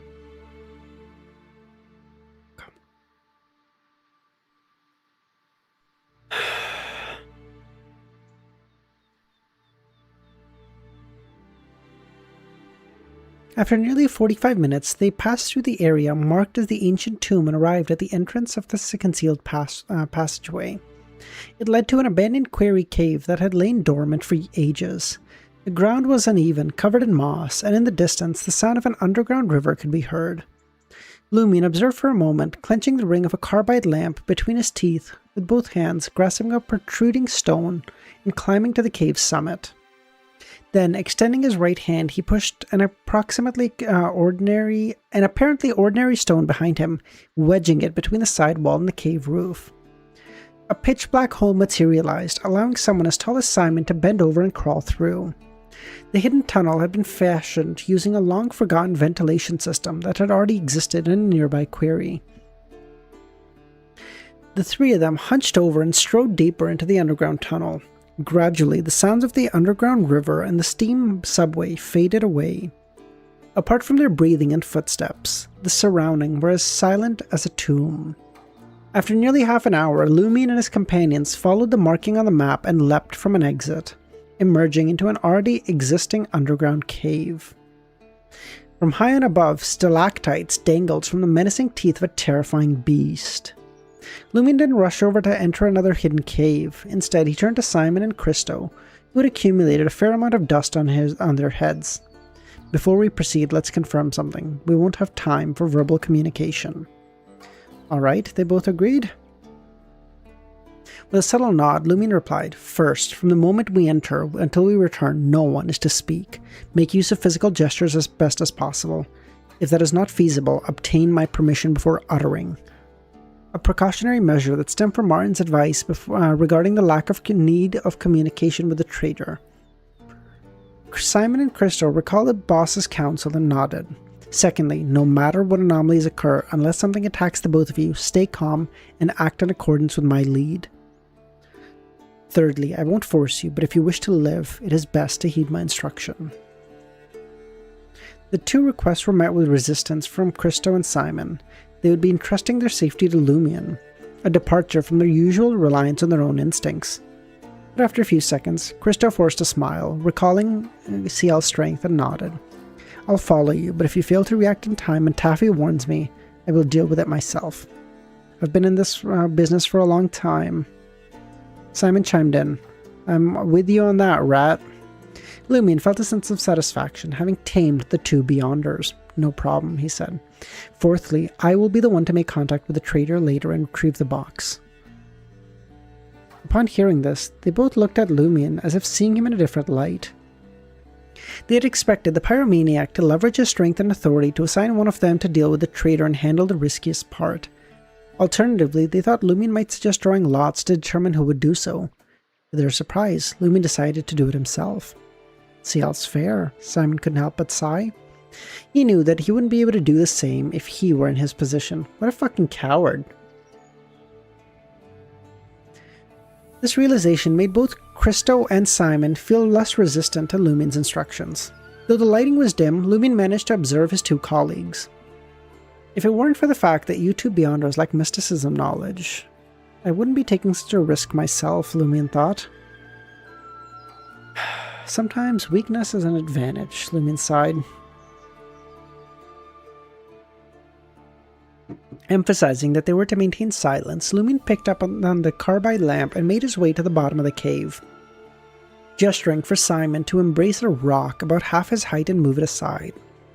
The rock was incredibly heavy, posing a challenge even for Simon's strength. It took him a while to shift it. The tunnel wasn't particularly long. It only took them 7 or 8 minutes to crouch down and make their way through.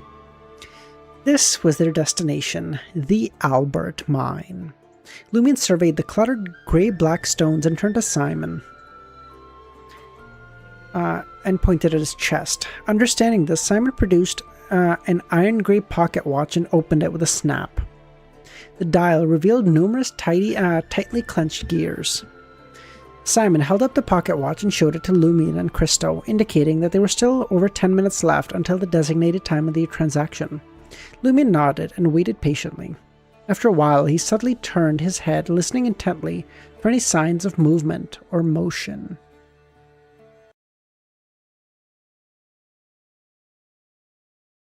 Beneath the illumination of the carbide lamp, Lumion glanced at Simon and Christo, noticing their reactions.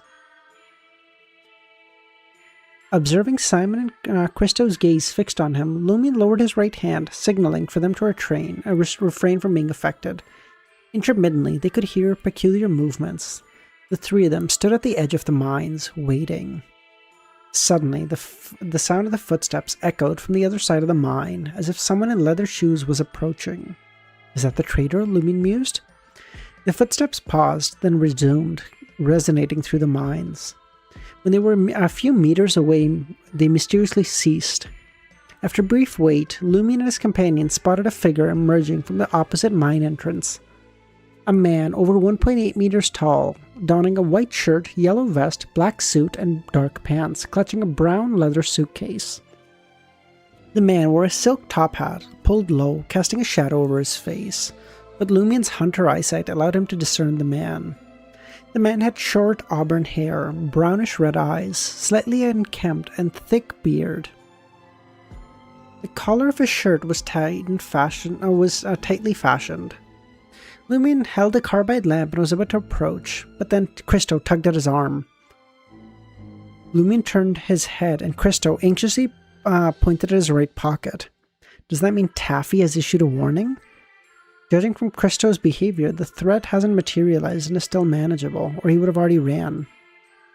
Lumion interpreted the sign and nodded, indicating he would proceed cautiously.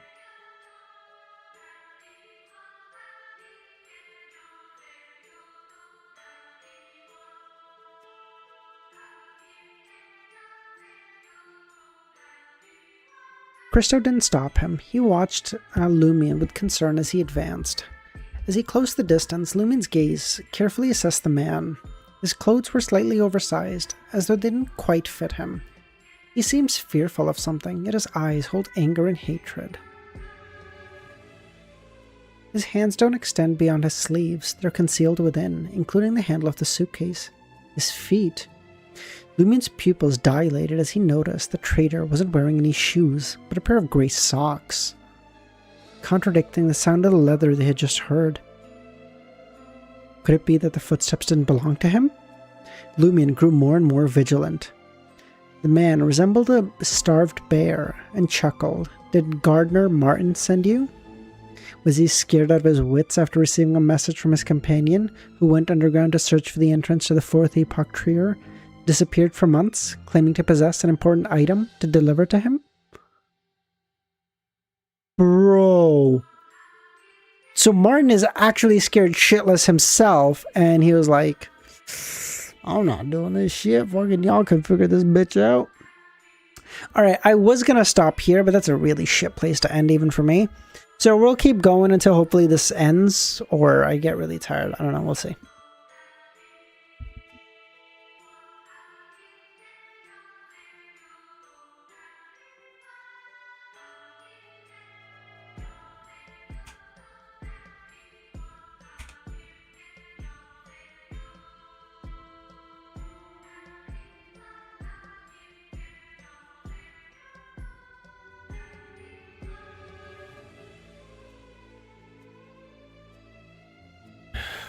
It ends 287?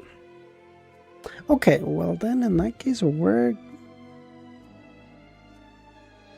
Just finished 274? Okay, thank you, Chris. Kami, you're a piece of shit, bro. The entrance to Fourth Epoch Trier. Iron and Blood Cross orders hunting for it?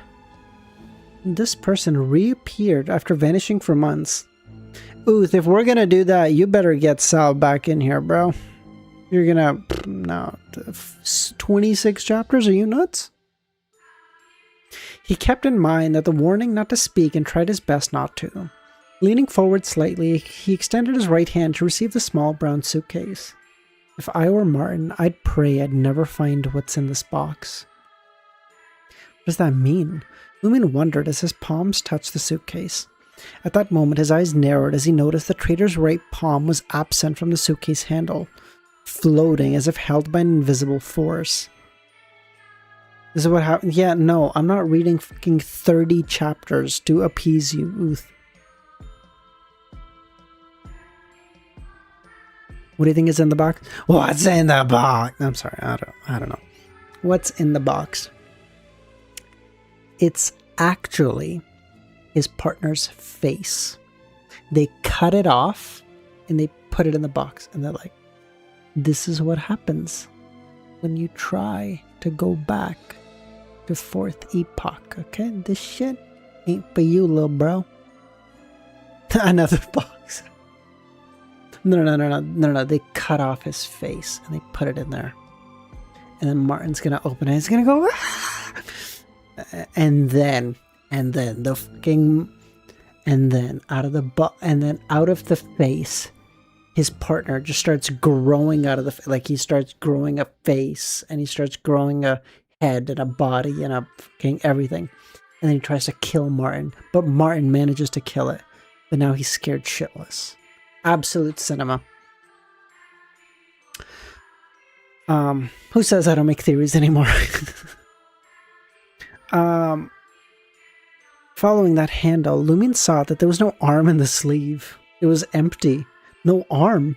His heart tightened as he glanced up at the traitor, his eyes, accentuated by his beard and eyebrows, as cold as a wild beast's. Various thoughts raced through Lumion's mind as he forced himself to control his reaction. He calmly took the suitcase, not inquiring nor observing. He didn't instinctively defend or attack, as if he didn't notice anything. If you guys don't know, I'm actually referencing a Batman comic. Let me try to find it. There was a Batman comic where where Joker basically broke into Wayne Manor, and he like put every member of the Bat family to sleep, basically. And then they woke up, and they were all like tied to a dining table or whatever, to the chairs on the dining table, and in front of them was like a, you know, one of those server things with like a covering, or like a plate with a fucking covering or whatever, like the metal covering. And their faces were all bandaged up. And so Joker comes by and he opens up the thing for all of them, and in front of them is their own fucking faces. And everyone starts losing. Let me try to find Joker.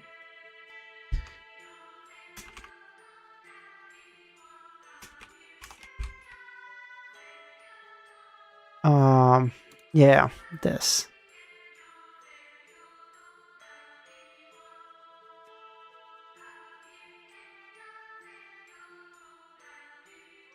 I can't remember what it was called, but it was like, it was so fucking cool and disgusting. It was basically like all the Bat families like sitting there, and in front of them is like their own fucking faces. And like Batman and like Joker in this comic is like absolutely fucked up too. Like, fucking look at him. He's so cooked, right? So you're like, oh my fucking god, he actually did that. That's what I was referencing. Just thought it was cool. All right, let's keep going. Various thoughts raced through Lumin's mind as he forced himself to control himself. He took the suitcase calmly, not inquiring nor observing. The traitor's emotion seemed to shift, and his laughter carried a hint of sorrow. Tell Martin that it won't be long before he goes underground too. All the pain and torture I've endured, he too will experience them. That's what's about to happen. Ooth, bro, you get more flies with honey than with fucking vinegar, okay? Lumion didn't say a word. He picked up the small suitcase and was about to turn around and left the mines with Simon and Christo. Suddenly, footsteps echoed from the other entrance, behind the traitor. Compared to earlier, much clearer, almost within arm's reach. Lumion felt more certain now. He could hear the distinct sound of leather shoes approaching. In an instant, a figure emerged. Lumion, Christo, and Simon. Reason only matters to a sane person. Spoken like the Joker, bro. A man, completely naked, his head missing, blood oozing from his neck wound. He wore only dark blue shorts and a strapless black leather shoes. In 2 swift steps, the headless monster had reached the traitor from behind. Stretching out its hands and seizing his head and yanking it. "Save me! Save me!" cried the traitor. Almost simultaneously, his entire head was lifted, exposing a blood-stained spine dangling below.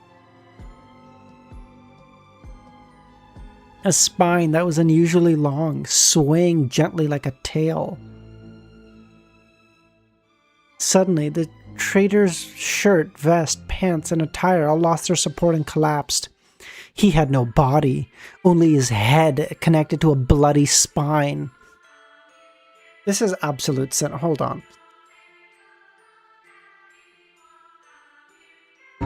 Ooth, like I said, honey, not vinegar, brother. Honey, not vinegar.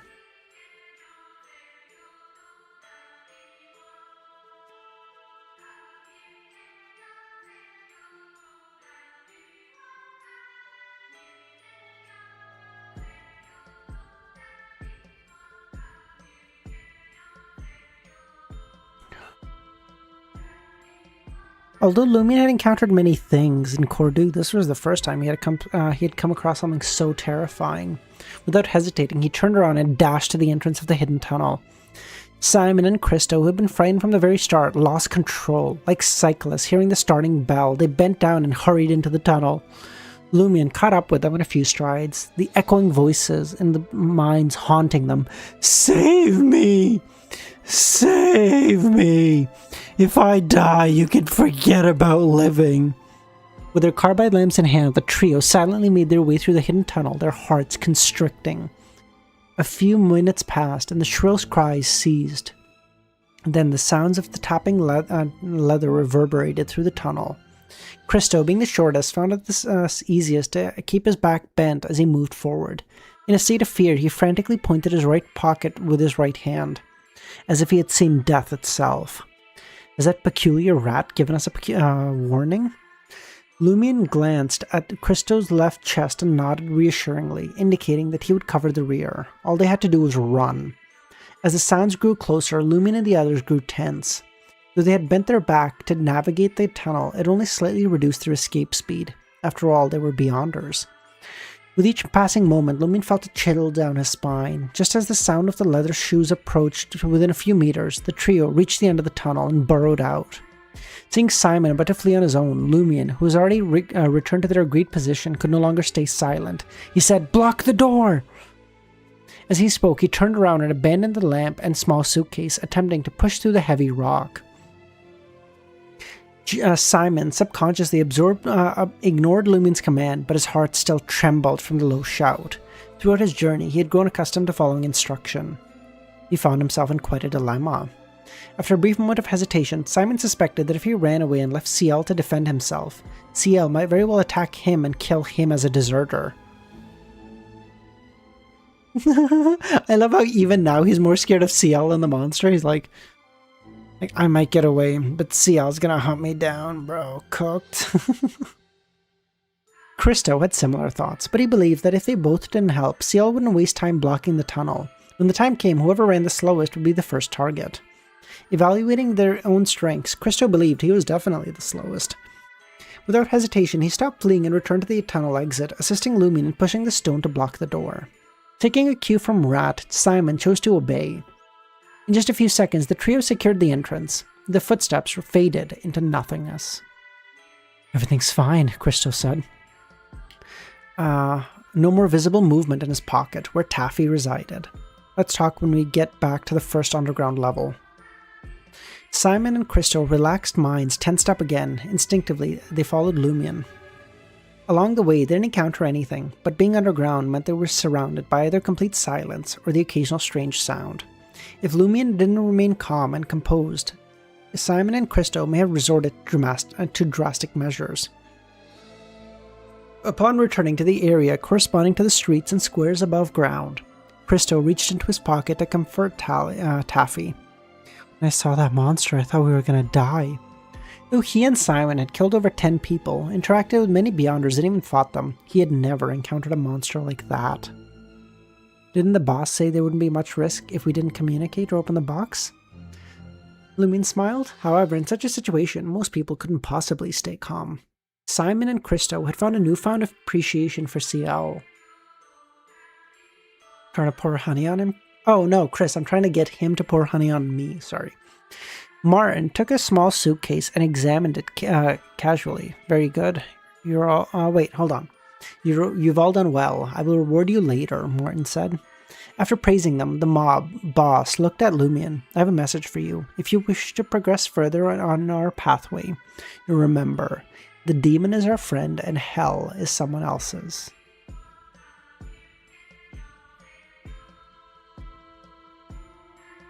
Lumion didn't understand the meaning of this sentence, but Martin didn't provide any further explanation. As the subordinates left the study, Martin turned to the door connecting the activity room. The door creaked open as a man in a half-top hat, white shirt, yellow vest, black suit, and dark pants approached. He had short auburn hair, brownish red eyes, a thick, messy beard, resembling a starving bear. The traitor who had given Lumion the suitcase. Olsen, thoughts? Martin said. Simple background, clear origins, smart, bold, decisive. You could bring together a few people who were originally unrelated into a team quickly. Isn't that what you want? As for loyalty, it is the least of my worries. When the time comes, even if he is not loyal, he will become loyal. Observe him a while longer, Martin said, and see who he interacts with. After discussing the topic, Martin looked in the suitcase and said, "What's inside?" Like I said, you'd better pray you never find out. Olsen smiled, picked up the suitcase, and left. After taking a few steps, he suddenly found his head a little tilted. He raised his right hand, held his head, and straightened it out with a snap. Okay, it was what I thought it was. It was a test for Lumion to see if he is worthy of the Iron and Blood Cross Order. Because sequence 7, Martin is like, okay, like, the boy is starting to get decently strong, so, like, we can consider him. But they wanted to see, like, does he have the qualities of Hunter? Because, like, wasn't the sequence 4 ritual something like, I can't remember what was told to Anderson, but it was like some bringing together like a group of people who had never known each other into like a good, cohesive, strong team, and the stronger their bonds or whatever, the better the ritual would go for him or whatever. It was something to that effect.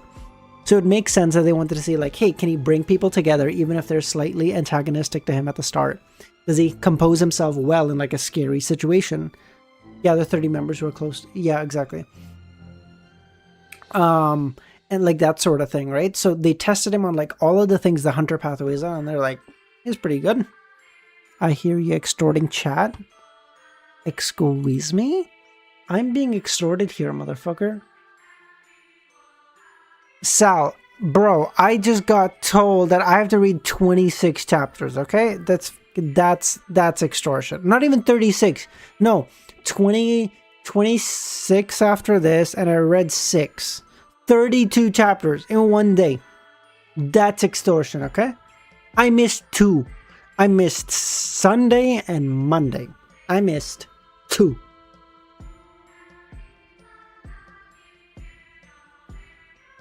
And Sunday's not even my fault, okay? Sunday is really Kami's fault if you think about it. Sunday's Kami's fault if you think about it. I was gonna stream, and then Kami said, not right now. And I said, okay. Now, if he's here, he's gonna yell at me, but this is well, according to you, I'm always a bum, so I don't know what to do, man. My manager yells at me at work, you yell at me after work, bro. I don't even know why I fucking do this shit.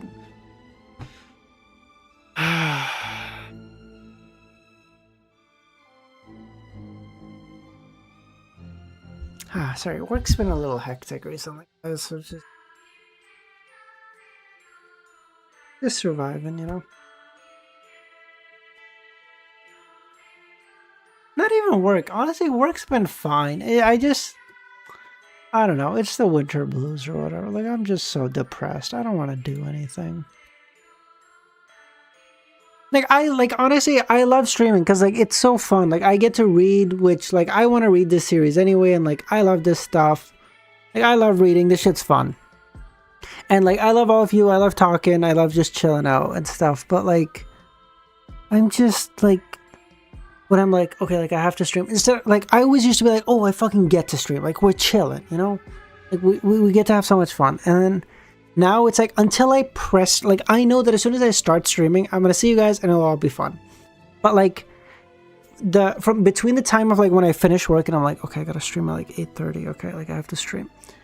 I'm so depressed. And it's like, and it's not even just streaming. It's literally like, when I get off for work, I'm like, fuck, like, I have to work. Like, I like my job. I'm good at my job. I'm like, my managers, like, everyone's chill at work, and I'm like, oh fuck, like, I have to go to work. It's like, I don't even know why I'm so depressed, but I just, like, I am. I don't know.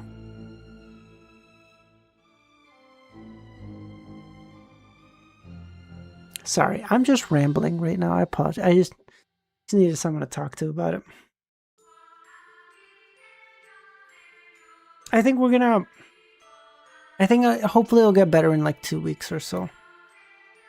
Oh, Sal, we pick up our bike on my brother, I say we, but like me and my brother. We bought a bike. We pick it up on March 13th or 14th or something. I'm good, Sal. Just a little depressed, you know. I think I should be okay. Like, the thing is, this happens to me a lot more in winter, cause like I don't do any winter sports or anything. And so, especially in Canada, because like the amount of sun we get is so little, like I find I'm so depressed in the winter. And like and the worst part is like my logical mind knows I have no reason to be depressed. Like, my life's good, dude. Like, I have a good job. I get to stream. I get to have fun. I have like all of you guys. I play like games I love. Like, it's like all my shit's good. And yet you just like, you wake up one day and you're like, I fucking don't want to do anything. And you're like, why are you such a bum? Just like, go do stuff. You know what I'm talking about? Come to Australia, trust. Nah. Lots of sun. Yeah, too much sun. And casual thinking. And ooh, I don't know why. Cause like, I know Crimson Dawn is what's Crimson Dawn? I know I know obviously the Wolverine game. What's Crimson Dawn?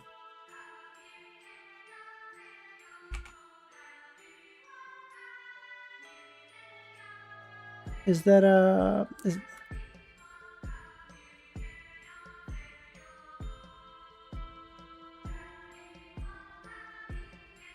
it why I watch your streams? I like to listen to.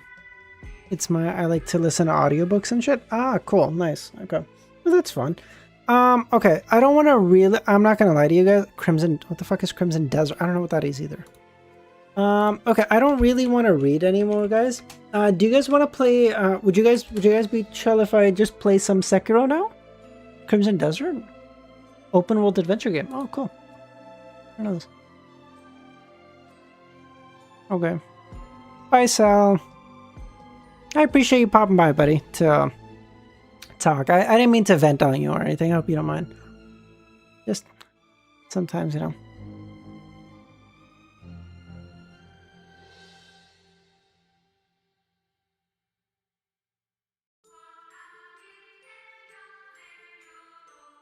Check out a Crimson Desert reaction video. I don't want to check out a reaction video, but if there's a trailer or something, I'll check that out. Crimson Desert. Okay, let me turn off this fucking piece of shit music first. Fucking shit. No, this is the wrong one. Fuck me. No, vent when needed to, bro. We all been there. Aw, thanks, buddy. Appreciate you.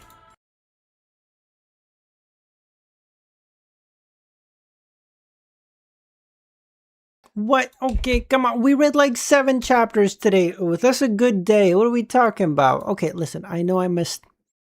Listen, I know I missed Sunday. I'm not gonna lie. Okay. We will do. Okay, so this Saturday we'll do a late stream on Saturday, and then we'll do an early stream on Sunday. Okay, and then we'll do a fucking. Okay. And we'll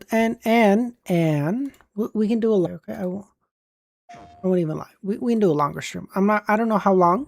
I want to be clear. I don't know how long, but we can do a longer stream. Okay. Seriously, I appreciate you guys listening to me, man. Welcome back to another Crimson Desert feature. Fucking hell, that looks good. What the? We were in a desert. What the fuck is this thing? Closer look at Pywell, its characters, the stories within, and open world exploration. Today, we'll be shifting our attention to another important aspect of the game: combat and progression. Like even if you're at Combat in Crimson Desert is visceral. It is yours to shape. Oh wow, that looks good. Grow your arsenal, weapons, and equipment, and it'll be. What did you send, Chris? Fucking hell, what did you send me?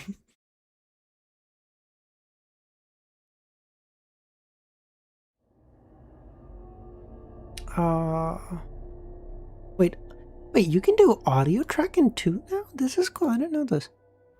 Hello everyone, welcome to the first Crimson Desert Features overview video. In this series, we'll be sharing information about several gameplay features and providing a look into what you can expect when you step into the world of Crimson Desert. Today, we'll cover our main protagonist Cliff and his story, as well as the open world where your journey will take place. This is the continent of Pywell, a seamless open world filled with natural beauty. That's a big fucking game, dude. If all of this is actually explorable, that's a big fucking game. As you explore, you may also come across ancient ruins and more just waiting to be discovered. But for all its beauty, danger lurks in all corners. Rival factions clash in deadly conflicts. Hostile forces roam the lands. And high above, in the realm known as the Abyss, a growing mystical imbalance threatens to push the world toward chaos. This is where you step in. Here, take these wings. It's time to return. Where the You will play as Cliff, a formidable warrior of the Greymanes, a faction hailing from the region of Peilun. Renowned for their commitment to peace, the Greymanes have long fought for their homeland's unity and protected the innocent. To Cliff, his fellow Greymanes are family in all but name, and he has fought with them side by side, determined to preserve unity in their lands. Rest well. But we first join Cliff in the days after that peace is shattered. Jian has fallen, and with the great leader's death, our land, Peilun, once unified, has been plunged into chaos. And now, a bloody battle unfolds. All good, Ruth. All good. And the Black Bear forces that seek to set the flame. Don't worry, I too am broke at the moment, so trust me, I understand more than you think. But as you venture farther, the clearer it will become that the fate of more than just the Greymanes is in your hands. Come. Hey, this looks cool. I honestly haven't been paying too much attention to. Wow, that's a big map. Hold on, where the fuck was that? Nah, Uth, don't worry about it, man. Hey, listen, you are by far my most arduous supporter. Okay, so don't ever stress about it, buddy. Where the fuck, bro? I was just looking at a map. I don't fucking know, dude. Okay, that looks okay, but it looks okay. Thanks, Chris. I didn't know about this. This is really cool. I almost skipped over the dragon, bro. I almost skipped over the dragon. On your journey, you will meet a wide variety of the continent's inhabitants as part of everyday life in Pywell. Amongst them, what the fuck? How many motherfucking enemy types are there? From well-trained soldiers and sorcerers to ferocious beasts and machines that will test your combat skills and adaptability. And for those seeking a different kind of challenge, Pywell holds many mysteries. Oh, from ancient puzzles and stuff too. To enigmatic puzzles, each rewarding keen observation. Its influence, you'll come across artifacts, powerful locations, making it easier to revisit and face every challenge. In time, your search will inevitably take you to the Abyss itself. Venturing into its mysterious realms will put your wits to the test as you uncover its secrets and restore the Abyss's broken balance. Wildlife to skills, items, and more. This is very cool. Okay, that looks very cool. Thanks, Chris. When does it come out, by the way?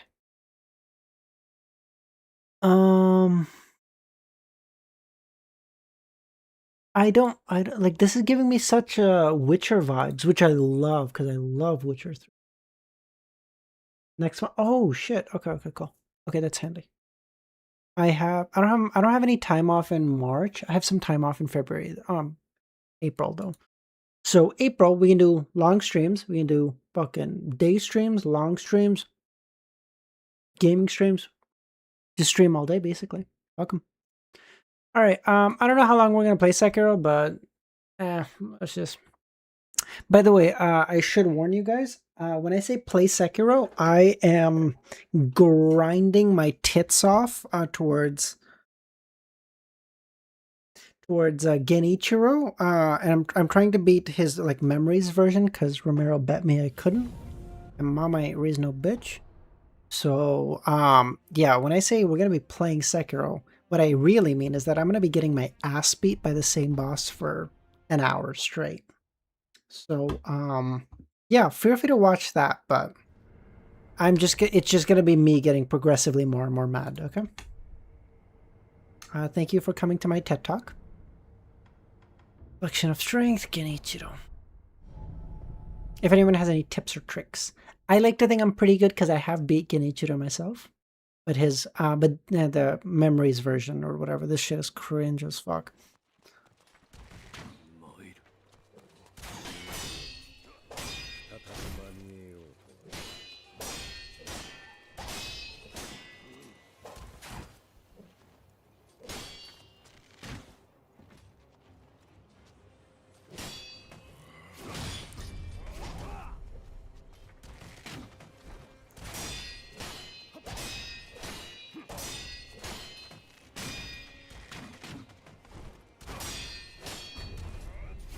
Oh no! I don't know why I tried to perfect parry that instead of the Michiri parry or whatever. I don't know why. Don't ask. Okay. I know that I can do this. I didn't do it. Okay.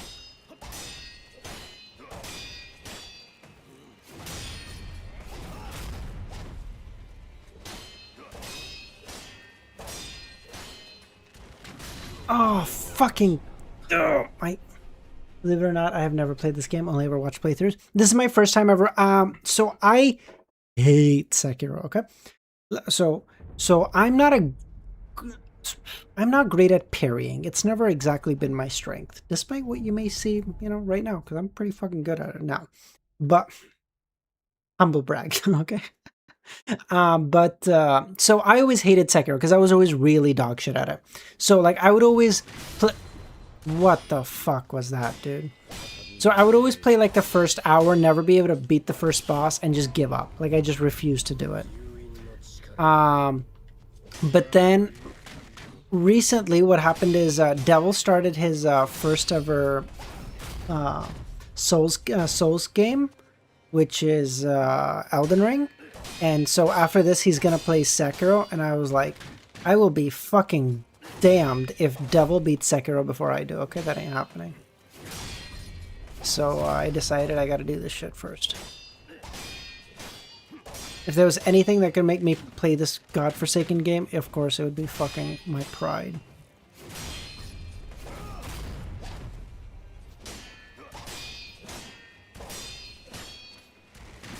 If you're wondering if this is supposed to be this hard, the answer is no. I've just done nothing. I'm literally just running from main boss to main boss to main boss. I just, like, look at my HP bar could be, like, double this size if I just stop fucking monkeying around and actually go to do some hard, like, side quests and shit. I just refuse to. I don't like this game. I don't want to spend any more playing this piece of shit unless than I have to. So I'm just running from main boss to main boss. So that's why we are here.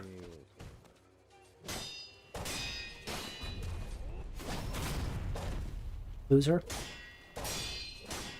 I say loser, but his record to me is like, I don't know, 1,000 to 1. So maybe I'm the loser. Who knows? Oh, Like, look at this shit. What the fuck is this?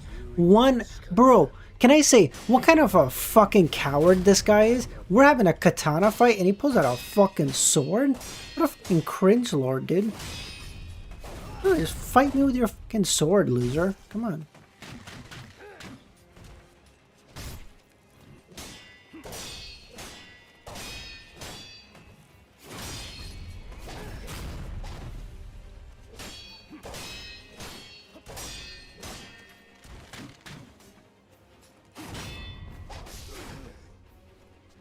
Missed that. It wasn't a perfect pair. So, if any of you don't know how Sekiro works, I don't fucking know either, so take this with a grain of salt, because all this shit might be wrong. I don't fucking know. So there's two types of parries, okay? There's a regular parry, and there's a perfect parry.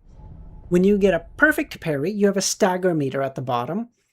Your own, not the boss's. The boss obviously has their own, but your own.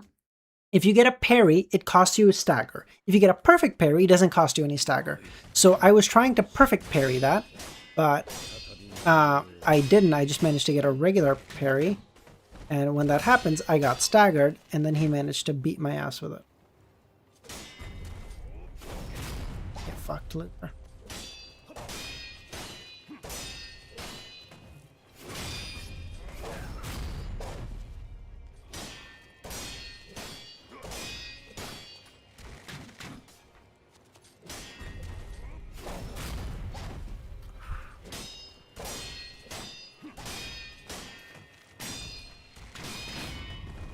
Like, look at that. His fucking arrows stagger me. So even though I'm like beating his ass, he hits me with one arrow, and suddenly I'm now fucking staggered. And of course he can one-tap me, so we're chilling. You know, as soon, like, he hits me with one arrow, and suddenly, oh, you just lost. Like, excuse me?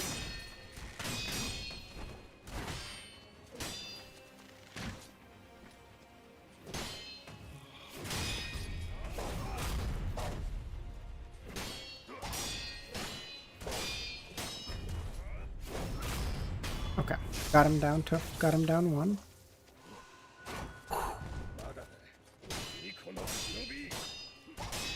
If so, this boss in particular has three phases. So he's now down to phase 2.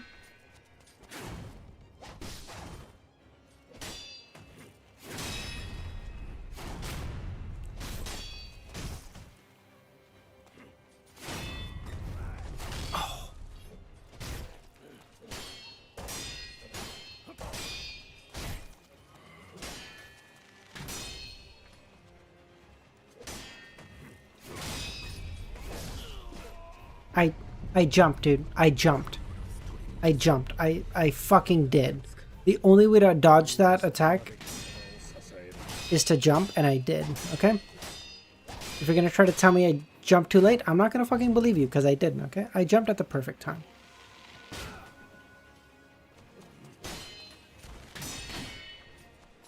Like, look at how fucking close we... Look at how I'm in his fucking face, and this piece of shit has a fucking goal to pull out a bow. We have a fucking sword fight. I have a fucking... Oh my god, this is so... This is where we are. This is my life now. I live here.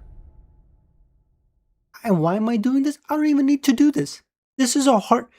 So, and then so for the record, I've already beaten this boss, okay? What I'm fighting is the memories version of him. So it's like a rerun of the same boss fight.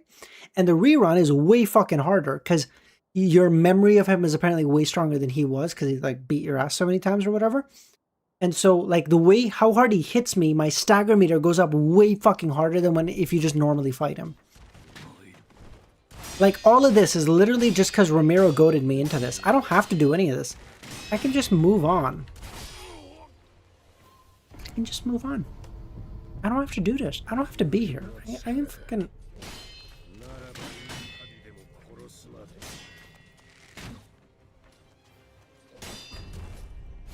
Like, normally, I can just parry his fucking arrow, or like block his arrows. But the problem is, in this mode in particular, the amount of stagger damage that his bows do is so much that if I try to parry them, I just end up getting staggered and he always kills me. I have to dodge them. Apparently, you can perfect parry them. I've seen it happen. I just don't ever manage to do it myself, so I just don't. Like, look at that. I had a 0 stagger meter, and now it's basically full because of 4 fucking arrows. What asshole made this fucking fight? Look at, I jumped sideways, and he fucking tracks me.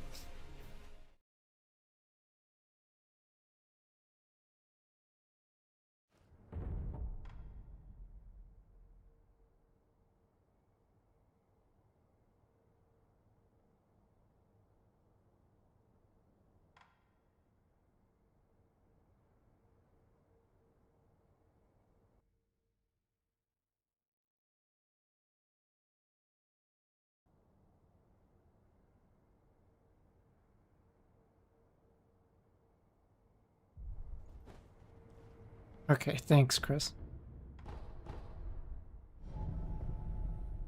No, I can't even drink right now. I could have drank.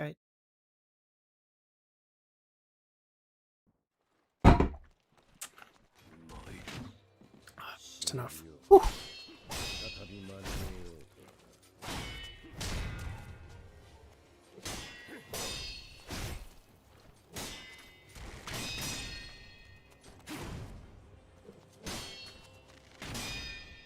Like, look at this. His stagger meter was so high, and now it's basically... And then it turned to 0, because he won't stop fucking using his piece of shit bow.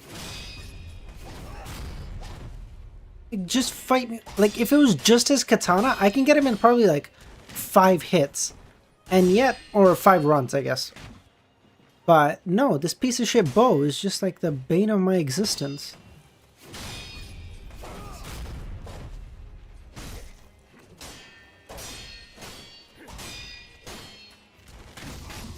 Okay, maybe what I have to do is just keep him this fucking close, and if he pulls out that fucking bow, I'm just attacking him, okay?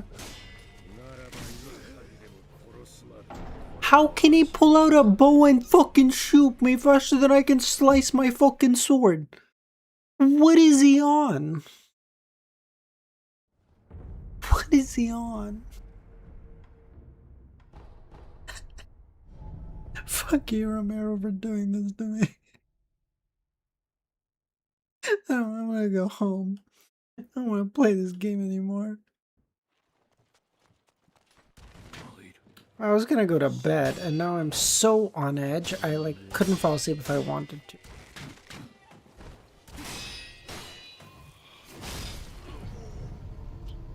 I thought he jumped up to shoot me with a fucking arrow, and I was gonna stab him, but that didn't work out.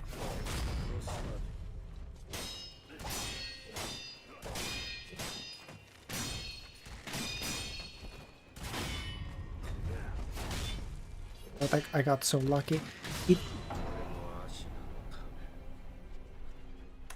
All of his moves look the same. How do I know when he pulls on them?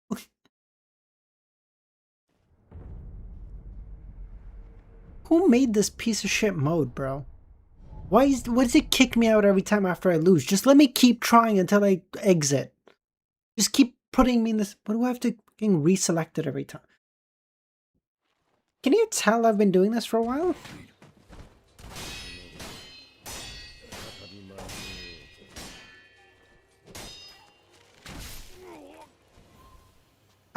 He can pull out a bow and shoot me faster than I can stab him.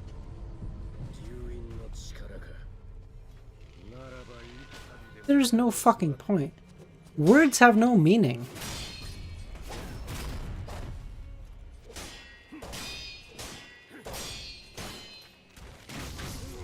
Words have no fucking meaning. I can't. I can't hit. I just have to dodge them. I can't. A Xenoverse going against raid bosses. I never played Xenoverse, but like raid bosses just trigger something else entirely within me. The reselection process showed that you failed and you're a bum. Oh, fuck you. Hey, Uth, if you want to do this, please. Watch Uth be a fucking connoisseur of Sekiro.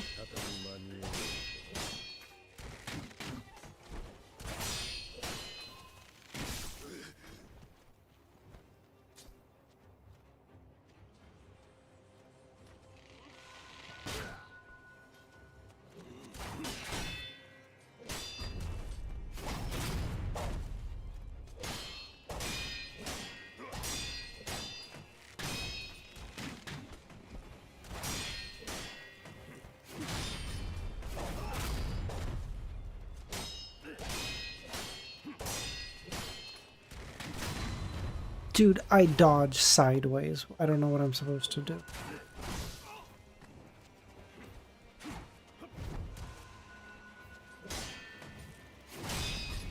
Like, I legitimately just don't know.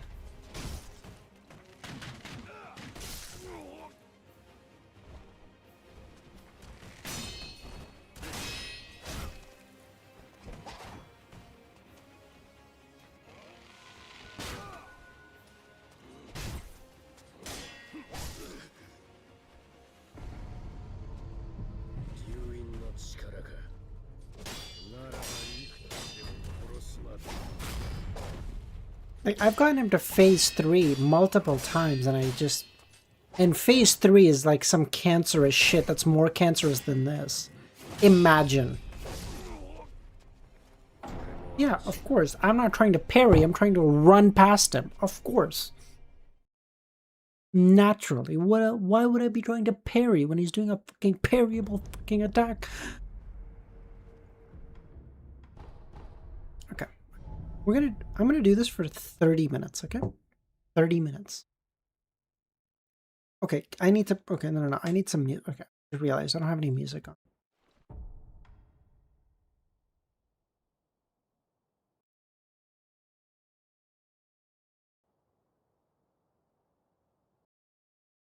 Fuck's sake.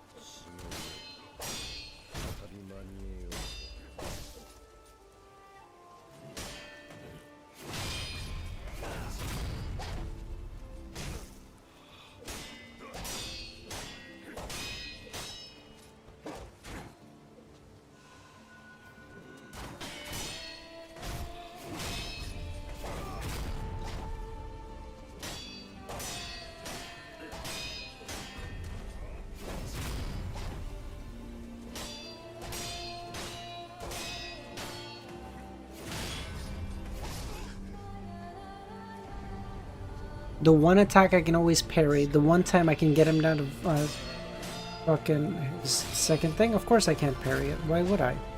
Why would you be able to parry the one fucking attack you can consistently parry? The one time you need to? Of course not. No. You can only parry it when you don't give a fuck about it. Of course. I'm gonna fucking kill myself. I can't, like I'm gonna wake up tomorrow and I'm gonna beat this entire game, okay? I'm never gonna I'm gonna delete it. I'm gonna give it a 0 fucking stars, okay? I'm never gonna play this again. I don't ever fucking want to.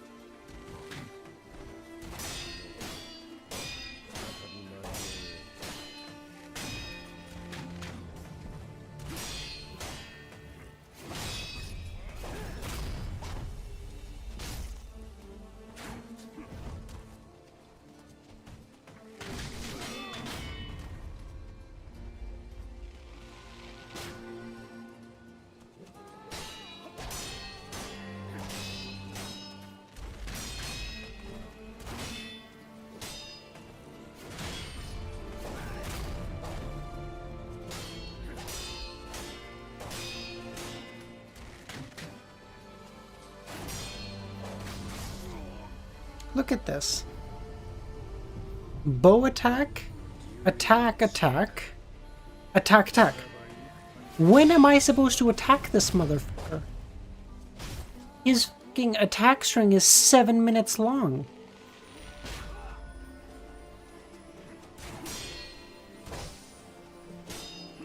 Oh, you parried? I shall attack first. Oh, I parried? I shall attack first. It literally does not matter what you do to this fucking man. Oh, he's a skill check boss. How about you skill check my fucking nuts in your mouth, bro?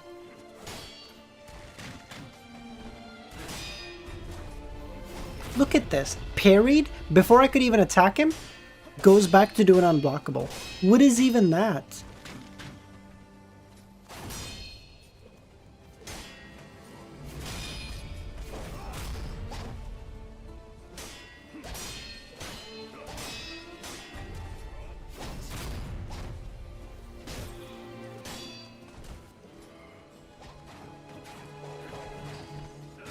Like, did you see how fucking long that attack string is?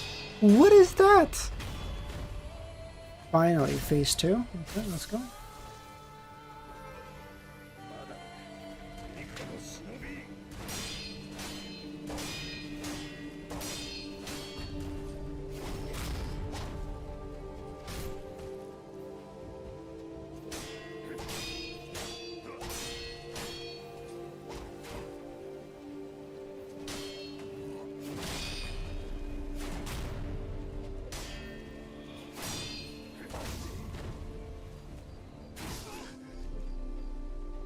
Come on. I was beating his ass the whole time and one mistake and you're just dead. One mistake, dude. Come on.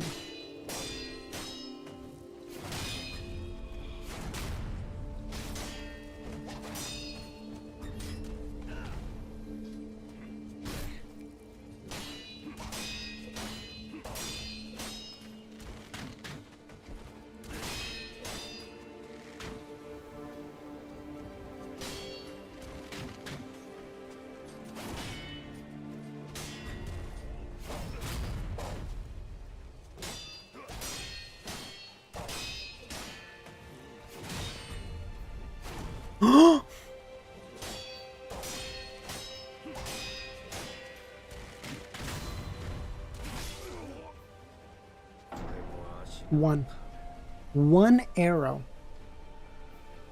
Bug. Come do the fucking memories version. Please. Please, come do the memories version. I've beaten him. Regular Genichiro, I could probably beat him in the first 5 tries. It's literally no problem. Memories version is a whole nother fucking monster.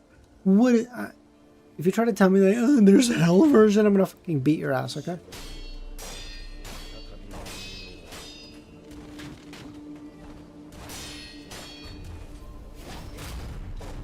Like, look at how handily I'm beating his ass here.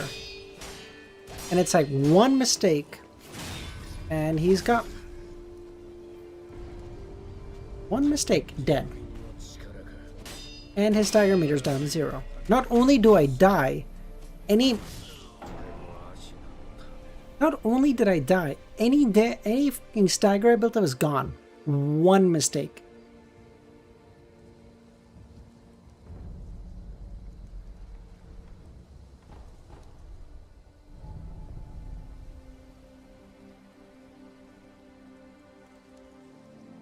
I have Sparking 0, but never played it. I've never played any of those games, I'm not gonna lie. I gotta stop trying to read chat while I'm doing this.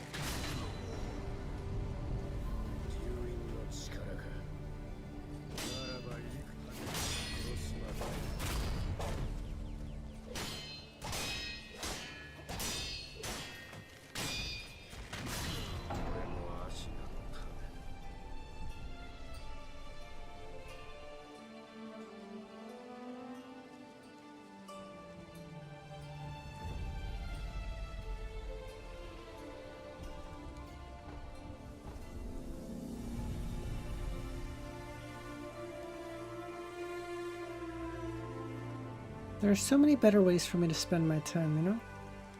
I could be studying, I could just be relaxing, I could drink, I could go have fun. No, this is what I choose to do instead. I deserve to fucking be miserable. Jesus Christ, what am I doing to myself?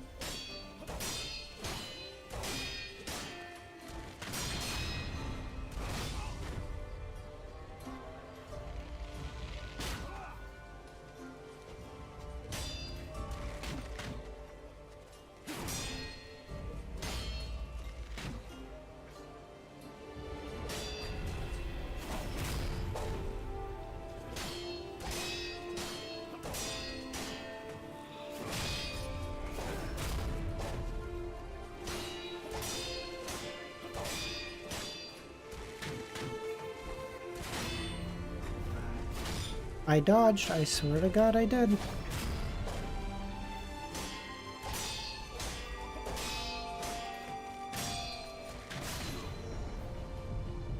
That one is my fault. I dodged back instead of side.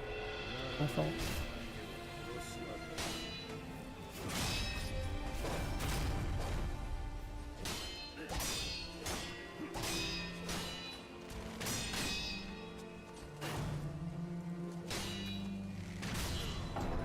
That is bullshit. I jump straight to the side and he tracks me. That's crazy.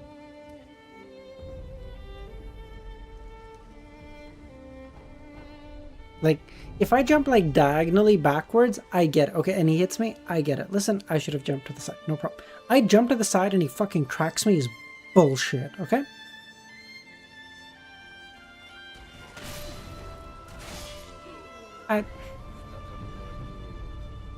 Nope, just die. I don't ever.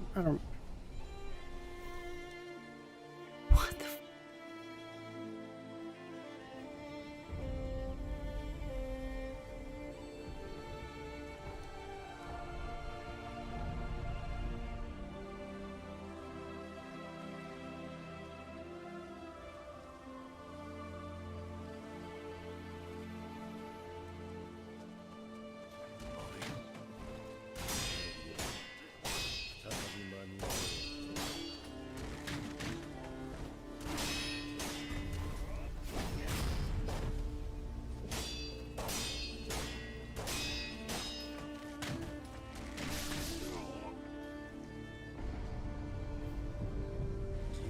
Two arrows. I hit him with 50 fucking katanas. Nothing. Okay? But 2 arrows, I'm dead. What are his fucking arrows made out of? What is my fucking katana made out of? Look at how fucking long that combo is.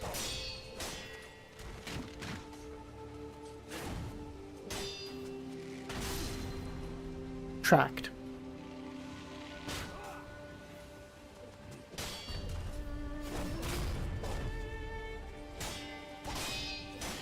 Bro, he's built different? How are his fucking arrows built different too? What is even that?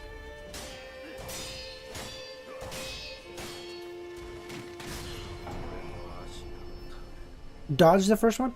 Fucking lasers me on the second. How?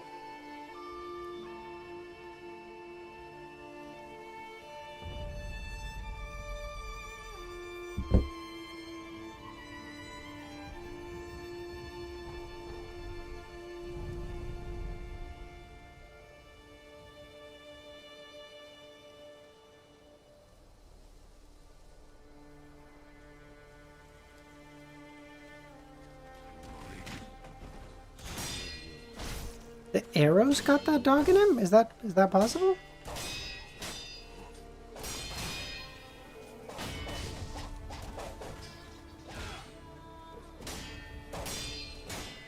Man, maybe katanas are just weak here. Does he hit me like 4 times with the katana? Which is way longer, which is way more attacks than I can take from his fucking bow, and I just tanked it. But maybe katanas are just weak here.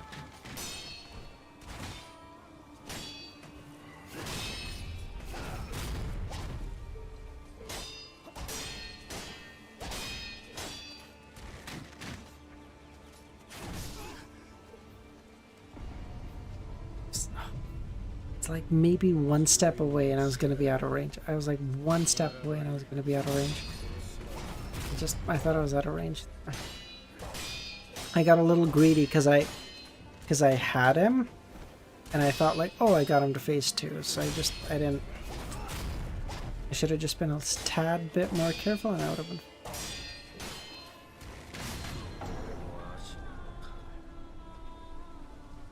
Okay, when he knees, I need to block.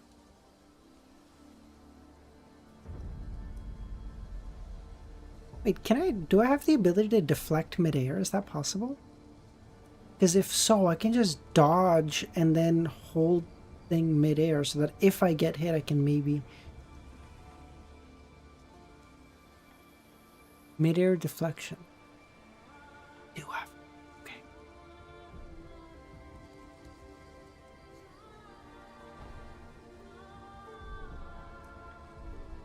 Oh my god, that might be a game changer. I didn't even realize that. I can just, while I'm jumping to dodge, block. Don't just fucking jump. Block and dodge. Cooking.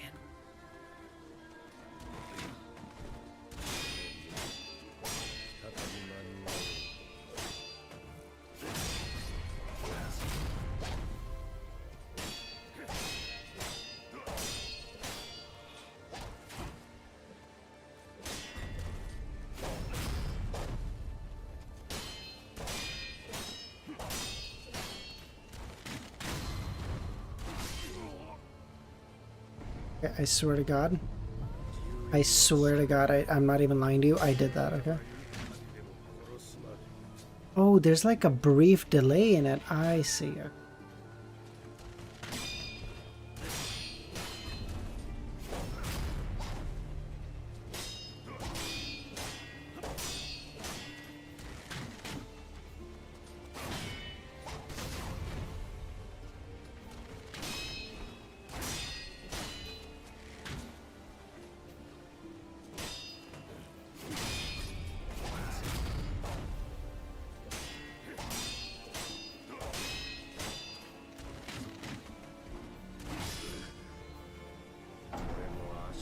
Maybe the delay's in my fucking controller, because I pressed dodge there. Or pressed parry there, and nothing. Just nothing happened. Okay, another 15 minutes and then we're calling it, okay, boys? 15 minutes. I can't. He's too strong. Like, I don't... Like, I'm sure I can get him, don't get me wrong. There's nothing I can't do, but like... Just the amount of time I would have to spend to beat him like this is exorbitant. It's like... crazy. Like, in this state, I think he might be like among the hardest bosses I've ever faced. And like, I've played a lot of games, man.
I dodged. It was just...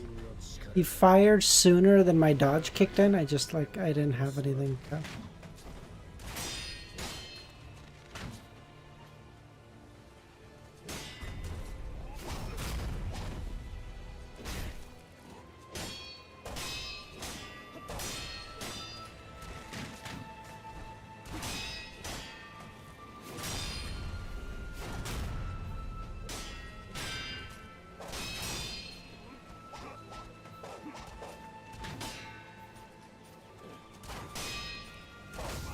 Oh, dude.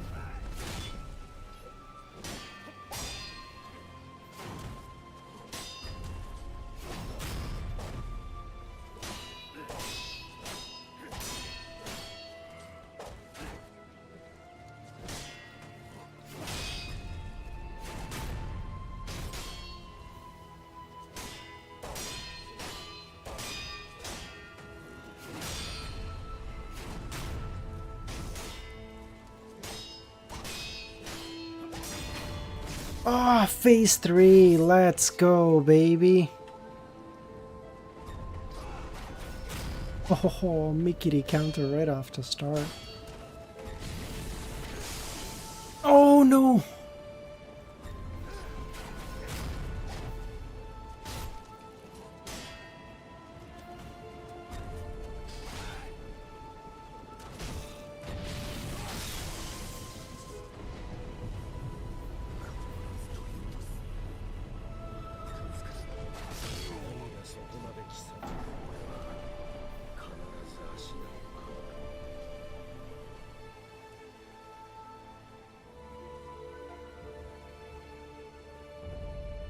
Did you see how fucking long it takes for me to get there?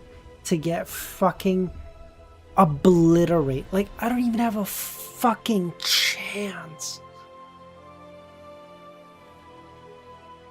Like, I don't even get a chance to learn from his fate. Like, normal, like, okay, phase 1 and 2 are difficult, but like, okay, I get enough time in them that, like, okay, I can learn from them. Like, okay, no problem. I can, bit by bit, I can piece together, like, where to get better. I don't even get enough time in phase 3 to be able to figure out, like, hey, you need to work on this. Like, you just die. Like, what, can anyone tell me, like, hey, what, like, work on this, on that? Like, no, there's just nothing. If someone tells me fucking don't get hit, I'm gonna fucking, you're gonna be banned for life, I swear to God.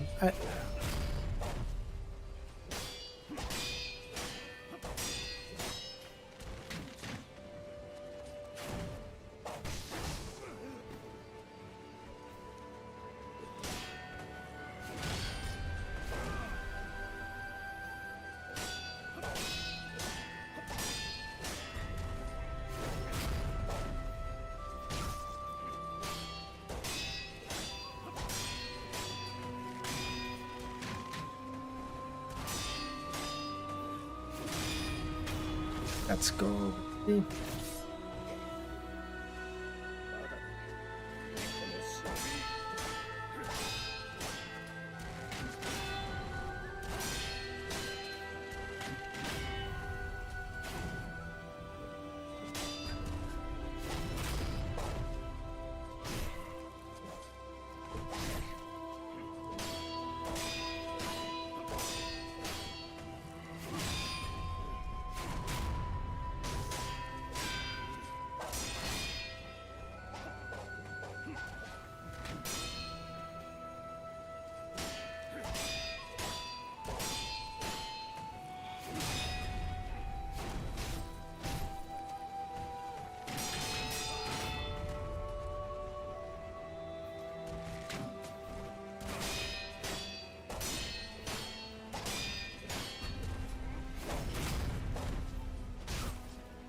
I don't think that was quite hitless through phase 1 and 2, but it was fucking close.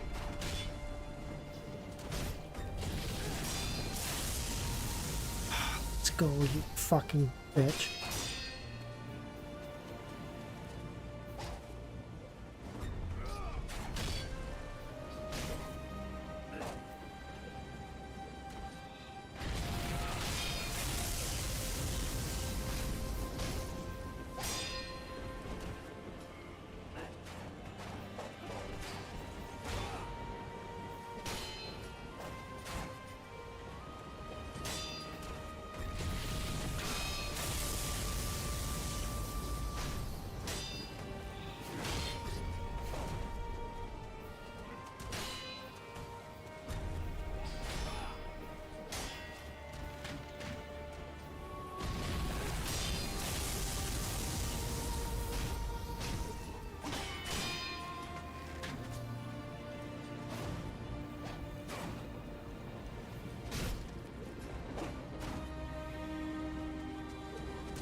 No!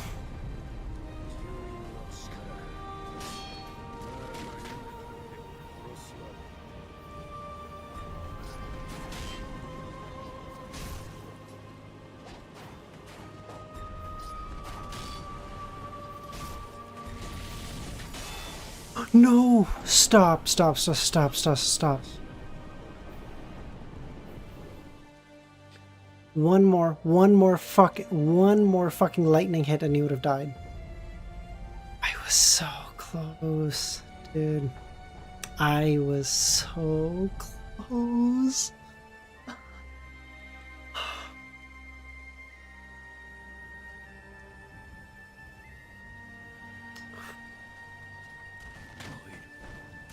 Okay, well, good thing is I know I can do it now. Even if I don't manage to now.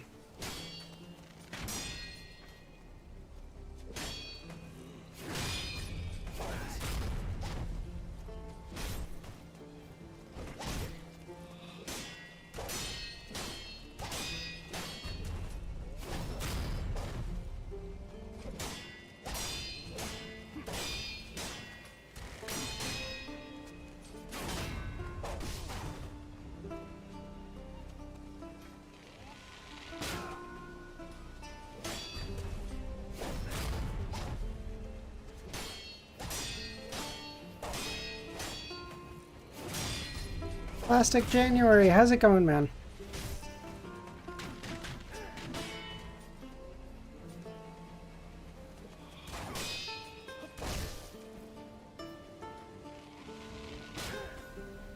Dude, I almost had him and now his stagger counter's down, basically to 0. Come on.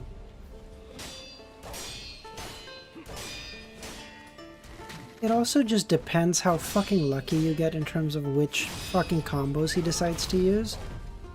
Because certain combos, like I have, like I can dodge or parry like 99% of the time, you know? So if I get a couple of those in a row, I can get him down to, you know, at least his second phase pretty quickly without having to worry about, you know, wasting a shit ton of my... Yeah. Or sometimes you'll get that one and you just have to eat it. Like you're just gonna lose a res. Like, it is what it is, I guess.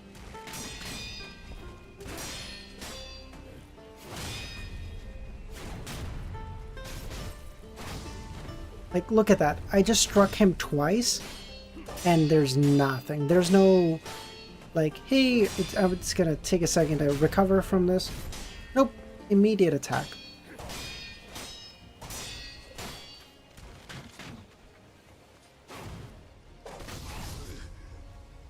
Did you see that? Attack? Go to punish him for it? Attack, attack.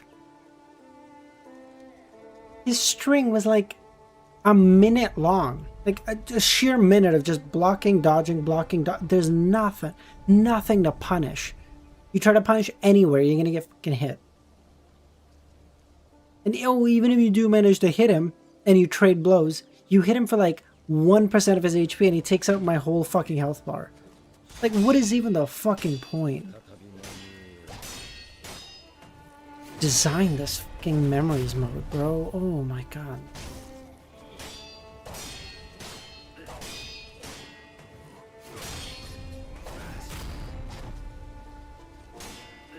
Every time I want to complain like this, all I hear is from the olden days, just like the get good meme from like Dark Souls 3. Oh, I'm sorry, the game's too fucking difficult for you.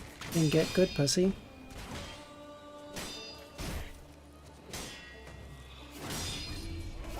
Mikity counter, okay, done. I think that was a hitless first phase, I think.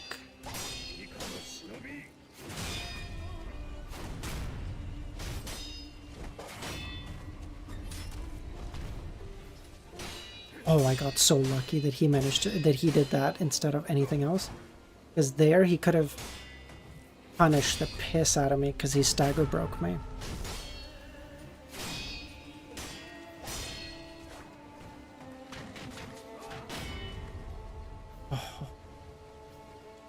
Stagger broken, but didn't manage to get any hits off on me, so grateful. I jumped, man. I jumped. I jumped as early as I fucking humanly could. You know how I know that? Because I've done that same jump 50 fucking times and almost always managed to fucking dodge it like that. But sometimes my shit'll just decide to do that.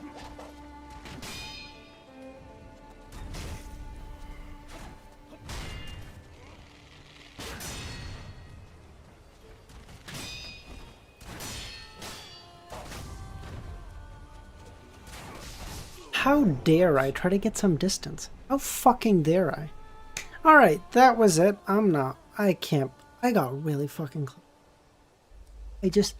When I got him down so low in the third phase, I started shitting myself. I just stopped thinking, like my brain shut. I was like, oh my god, how am I gonna do it? And then just immediately died. Dude, right up until the end, I think I had fucking both revives, I think that was a hit list right up until the end, where I just got hit everywhere. Alright, ladies and gentlemen, we're gonna end it there. Have a good rest of your day or nights. I'll catch y'all tomorrow. Bye, boys.